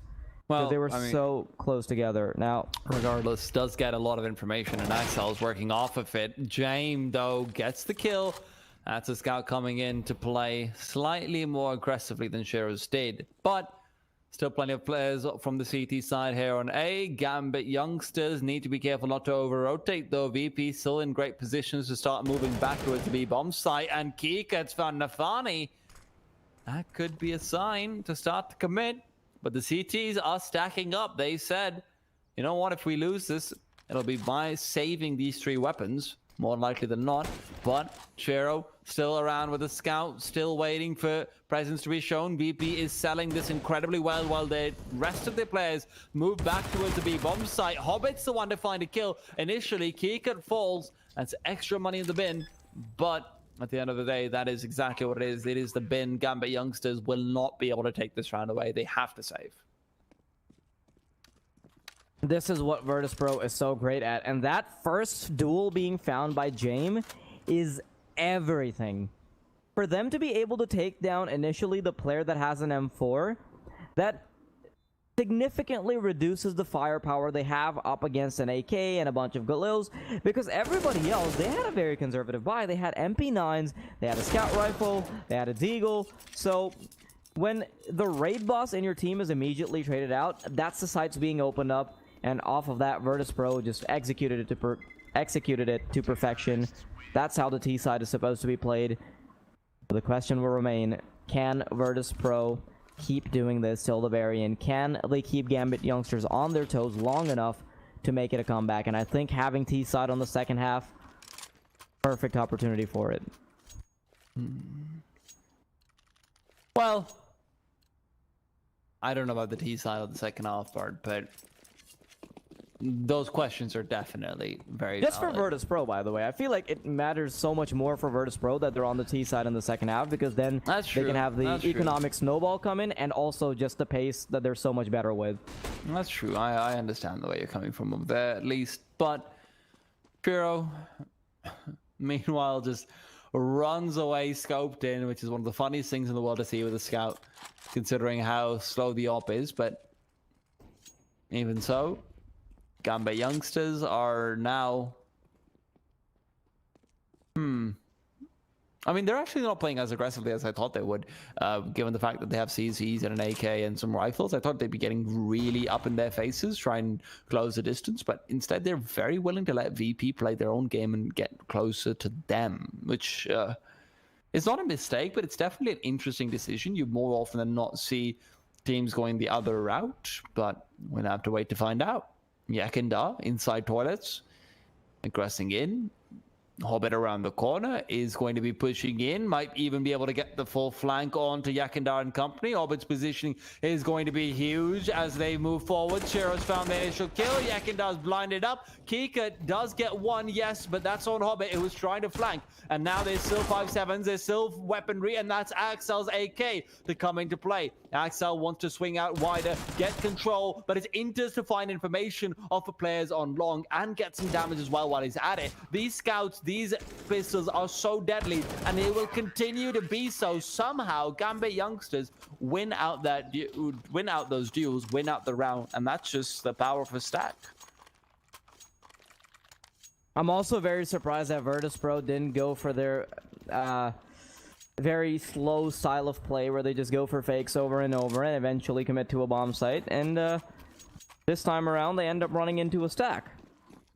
So the problem there is that that was their opportunity at coming back into this game off of an economic snowball. But being upset right after an upset that you made yourself, now you're on a $1,400 loss bonus. Now you have a hero AK, sure, but this is the window of opportunity that Gambit youngsters will get to avail instead. Hobbit gets aggressive, and there are still 2 Ts on his toes now, but he will keep them at bay with his nade. Virtus.pro looking to tuck their tails and back off.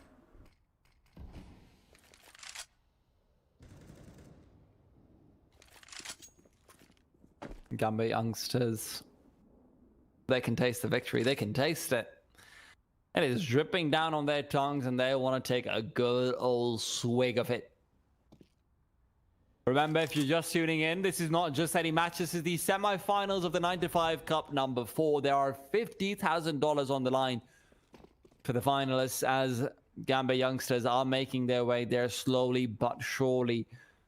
In the finals will be the winner of this match going up against the winner of the next one, which is going to be Godsend versus K23. So definitely some big scalps to take down, some ranking points to be gained, and Kika is looking to gain some duels in his favor. Not too many of those that we've seen recently, but the CTs will reveal themselves. Go for the double peek out, late swing from Graffiti, but the terrorist side, what? Wait, Kika just died on B and they started to go towards B after this is so unlike Virtus.pro. What is going on here, Hobbit? They've got the perfect read. They've got all the players here already. What's going on?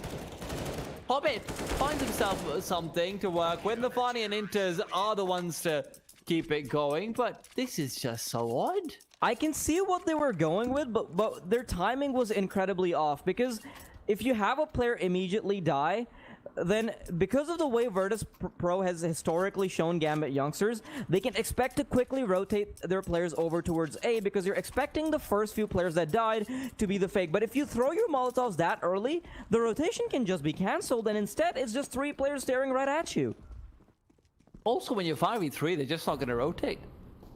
Oh yeah, that's just that's about it. Why would you just give them a favorable duel? Yeah, it's really weird. But anyhow, Axel finds yet another one early on. This should be a cleanup round at the very least. Anti-eco round coming in. Shiro will get to pad his stats as well while he's at it, so why not? It's so heartbreaking as well, because this could have been the equalizer for Virtus.pro after they upset. But now there's a 5-round deficit, a very huge economic deficit to go with it as well. And it's looking like the inevitable 6. Molotov will be good. It will make sure that the Toilets players cannot push in just yet. Hobbit coming through the back lines. His angle is being watched, but his Galil will be able to overwhelm. This is really just it. Sanji 1v4 will not really have a chance over here. Nafani doesn't go down either. Around the corner is another CT player lying in wait. So no matter where Sanji goes, he's not really coming out on top. And Gambit youngsters keep 4 players alive as well while they're at it. So money is not really going to be an issue for them in the coming days. But we'll have to figure that out.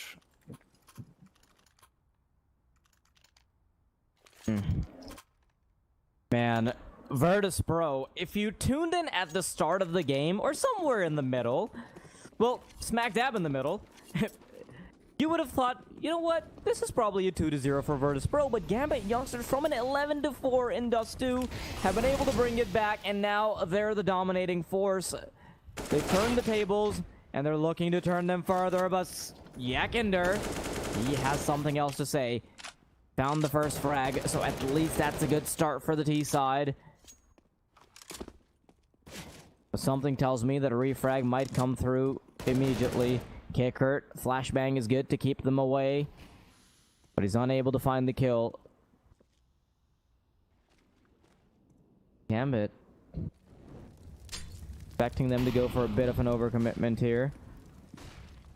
Expecting them to maybe go for a stack, and Inter's boost is great because he does manage to find him some information, get some additional damage done onto Yakinder, and even a kill off of that. So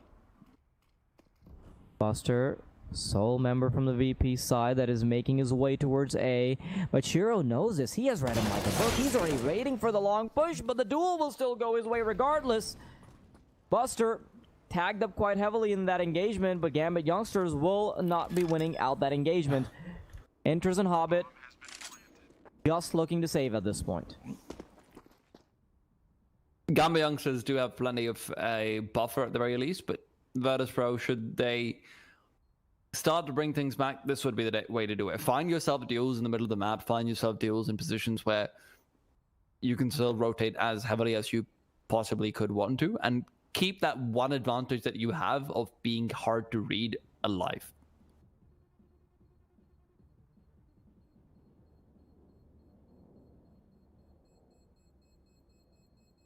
I don't know, T-Time. Do you think they have a shot at bringing it back here? Because their money, it can start to build up a little bit, so maybe there's still the potential of having a bit of an economic snowball going through, but with the way Virtus.pro has been performing individually, I find it really hard because Sanji's sitting on 7 kills. James, who is supposed to be the AWP player of the team, is only on 9. And on the other hand, you see Shiro that's on 20. Of course, Gambit aren't having the best of days individually either, because you do see Nafani tying up with Sanji for kills. He is on 7 as well, but Gambit youngsters, as long as they're winning, they don't care too much about that.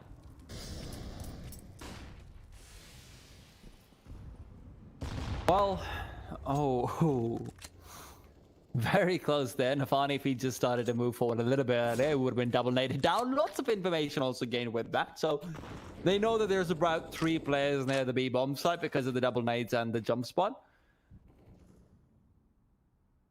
Meanwhile, though, Shiro is the one who's making sure there's no rotation to come in from T-spawn itself, and he's also ready for a flank. It's busted to lose out on the duel, and that's huge. That means Shiro's positioning is going to be all the more important as he starts to move forward into playground and into their back lines. There's a minute on the clock. Inter loses out the duels, but Hobbit trades away immediately. There's still some utility left on the CT side, and with Virtus.pro smoking off the B bomb site, they looking to head in from short, funnel up their T side players, get the win out versus Nafani, but the Molotov timing is perfect. VP is kept at bay. They move past, but Yekindar falls, and Sanji and company now in a 2v4. James is desperately trying to find a duel here on long. Sanji does have a flashbang prime. James tries to swing out, maybe find a duel here, but now any opportunity at a favorable duel is just lost.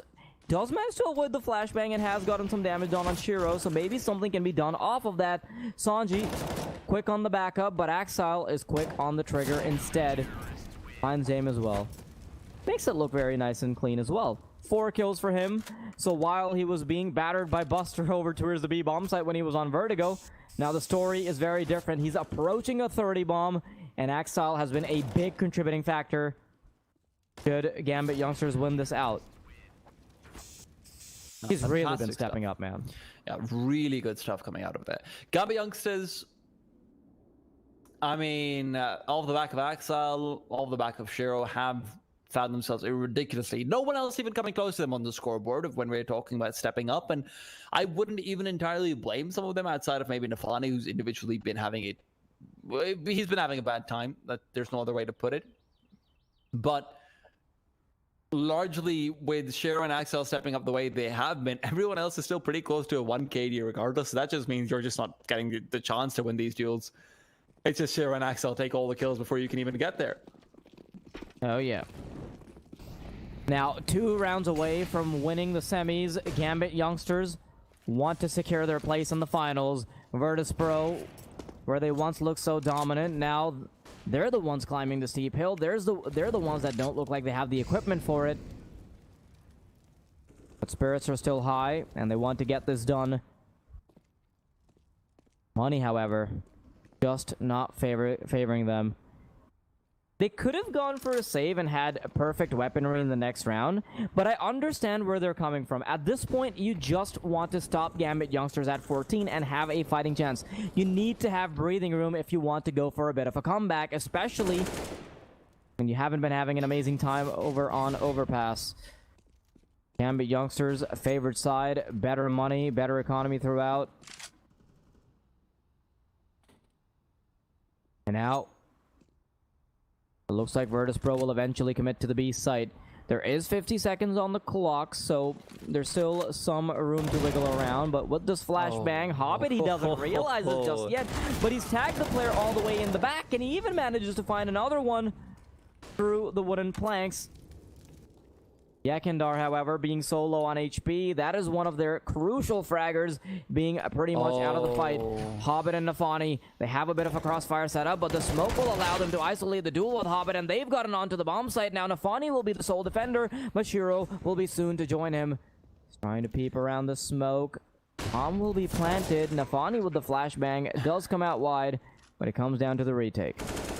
James' positioning means that retake's not likely. Axel in a 1v3 doesn't know how low 2 of these players are. Otherwise, he might have thought about it, but Gambit youngsters will stay conservative, will back off. That one smoke gives them a chance in that round. That one smoke isolates out Hobbit, makes sure that the bomb can't be removed. The bomb also not being planted in the orthodox position means it can't be pre-fired.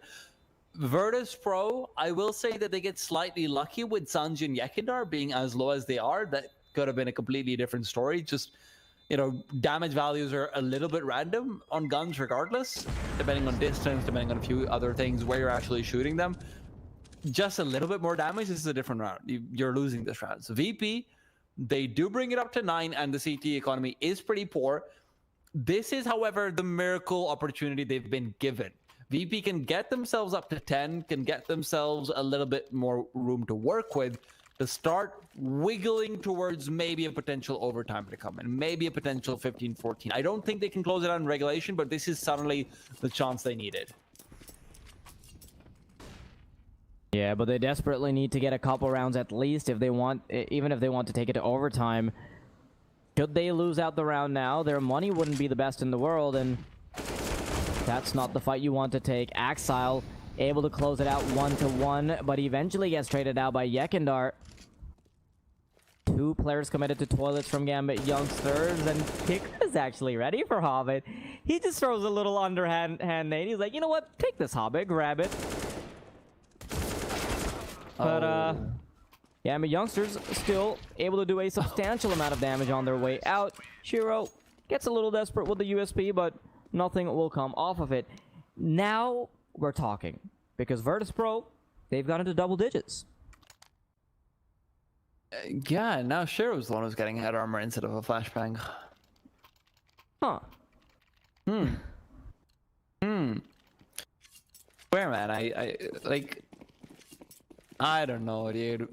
in all fairness, these players probably know more about the game than I do, but it is still very, very tilting to see some things sometimes when you're this close to the end.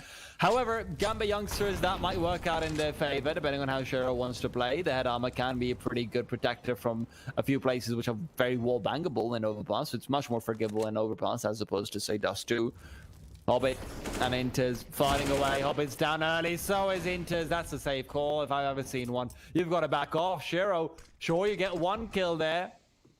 But Virtus.pro, they are on the hunt. Shiro actually has Nafani right below him, who's able to find another one. Axel too wins his duel, and suddenly the impossible looks to be possible. Smokes go out. Keeker's trying to push forward. He's looking for any small little angle they could be nestled away in. The bomb will be planted. There's a player in graffiti, and by the time the smoke dissipates, he'll be peeking out soon. Keeker might just need to get down inside water. Keeker's been spotted out. The graffiti player's trying to aggress, but Nafani's not expecting him to be that far forward. Keeker still fighting back, sees Axel, tags him up, gets the kill. Shiro's got to close it out, but he will not get the job done. And Virtus.pro started losing a 3v5, and then it goes in their favor because Gambit youngsters lose at all their guns.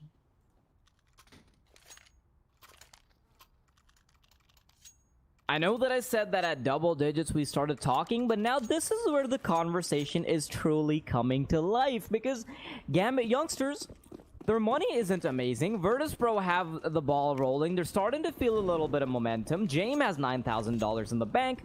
So realistically, we're looking at just 1 or 2 gun rounds before the scoreline is tied up, or even in the favor of Virtus.pro. And you know that Virtus.pro will thrive on the terrorist side. So Gambit youngsters, they might suddenly find themselves in a sticky situation themselves. Yakandar aggresses forward. He finds both of those kills, cleans them up quite nicely, but he does take a bit of a scratch on the way out. Should be a cleanup round come through because there wasn't even the commitment to buy a single flashbang on the Gambit youngsters side. Not like damage matters though, because, well, yeah. James sitting on 9,000 this late into the game. And with their loss bonus the way it is, wait, it's probably still 1900. Yeah, it matters a little bit because of Sanji and Buster's economy, I guess. But I don't like it. Shouldn't be too major for deal, especially when you consider that. Listen, Gambit youngsters is they're not getting that. Yeah, I saw that, but you know, getting it. But I think it matters a little bit less, especially when you consider Gambit youngsters just needs to win 2 rounds regardless. So for VP, at that point you have money regardless. If Gambit wins 1 round, they can't reset you no matter what happens. James just got too much money for that. And if they win 2 rounds, well, you know what, you've lost the game. Yeah, check, that's how it works. This could still be Gambit capitulating, though. We've seen Shiro pick up the Kevlar. No head armor this time. No utility at all this time, funnily enough. And although they've got themselves a kit in Nafani's hands, they're very, very shaky right now. And Gambit youngsters need to start having Shiro or Axel step up the same way they have been throughout the game. Oh, Shiro, he does end up stepping up. He's found the first kill, which is essential to have much more space on long. Axel, he spotted out the first potential frag that he might get coming his way, but Virtus.pro in the meanwhile, they still have Kickert on the case, trying to create space on B. Bomb rotating over. But the problem for Virtus.pro is that there's 3 players already on the B bomb side. They have full faith on the A players to be able to hold down the line.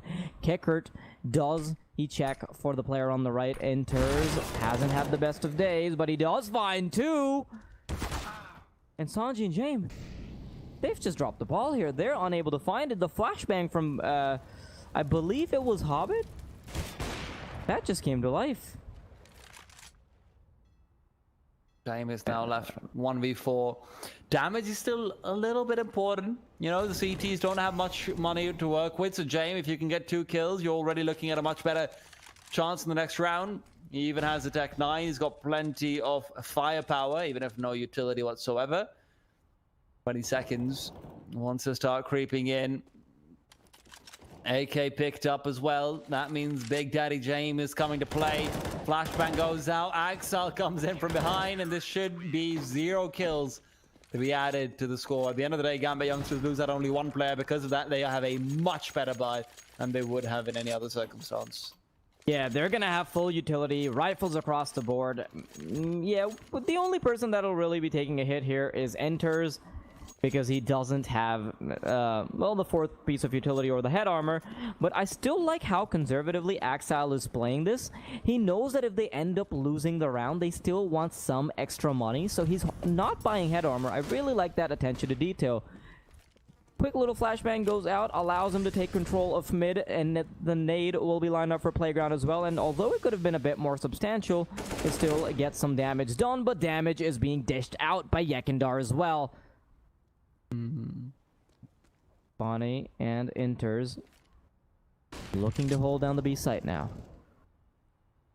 5v4, Gambit Youngsters are holding nades. They are there, but Enters has found the kill. Damage dealt in return, yes, absolutely. But the T's have not found enough ground or enough information to warrant going for a quick B site hit. There are still 2 Molotovs available for the CT side, but where are they positioned is the question. I think that Nafani's got one in. Oh no! They've only got 1 Molotov in B, and they're rotating back to A. Virtus.pro, the threat of the late rotate has been felt by Gambit Youngsters, and they might be outplaying themselves, or are they? James, please don't tell me VP now starts to go back to A. That would be too next level for my little pea brain. Smoke goes out towards heaven. That should be a surefire call for the CTs to start rotating back. But even then, they're so worried consistently. Enters has to step up on this B bomb site. No HP either. He's just waiting for the push to come through. Molotov will force him out, and he loses the duel. Buster to take his life away, and the retake is on. CTs have 2 Molotovs to work with. 15 seconds. There is a smoke in Yekindar's hands. So at least that means that the smoke will allow the bomb to be planted safely. However, it's now a 3v4, and the CTs are going to save. So much attention to detail from Virtus.pro. Baiting out the rotations over long. Gambit Youngsters just unable to find the duels. And they've been entirely playing off of the info. So well done. But they still have 2 rounds to go.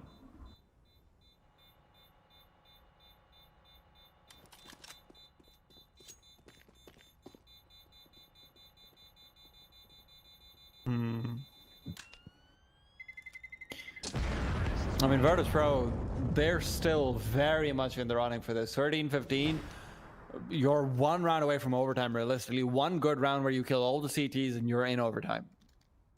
Guaranteed. And Gambit Youngsters realizes they're feeling very much...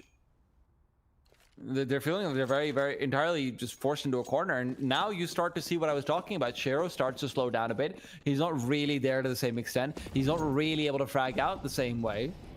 Axel as well is largely focused on the A bomb site. So if he's not on the correct bomb site consistently, then, you know, that additional firepower, as nice as it is to have, is not really getting you the round wins. Grenade flies through, enters, tags up Yekinder just barely out of 1 dink territory, so it's not really significant. But he'll now start to creep forward. Buster moving in as well. Molotov comes in, but it's fading behind them. Buster is so aggressive. Enters and Nafani find 1 apiece. Nafani's still alive, playing from water, doing what he can. 3v3 with a minute on the clock. Axel looking to intercept on the braid. Sanji's moving forward. Sanji's moving in, and Sanji's moving out of the server. 2v3. Kika and James. It's now or never. They've got to get it done. They've got to get it clutched out. Bomb's been passed over to Kika. Kika gets aggressive to see whether he can find a quick kill. Bomb's being planted. James to defend. James to fall. Kika to go win. And it's 16 on the board for Gambit Youngsters. It's a hard-fought battle, but it is a battle that they win out. GGWP, that was an amazing game to watch. Yep. Insane. I mean, VP should have had that in 2. They should have had that in 2. But Dust2 in the second half onwards, we saw them be shattered. No individual prowess whatsoever being showed in the second half of Dust2. Consistently being in reasonably acceptable setups where they should be winning out duels, where they should be getting those kills, but they just let it go. And ever since that, Overpass, that was not the same team, even if they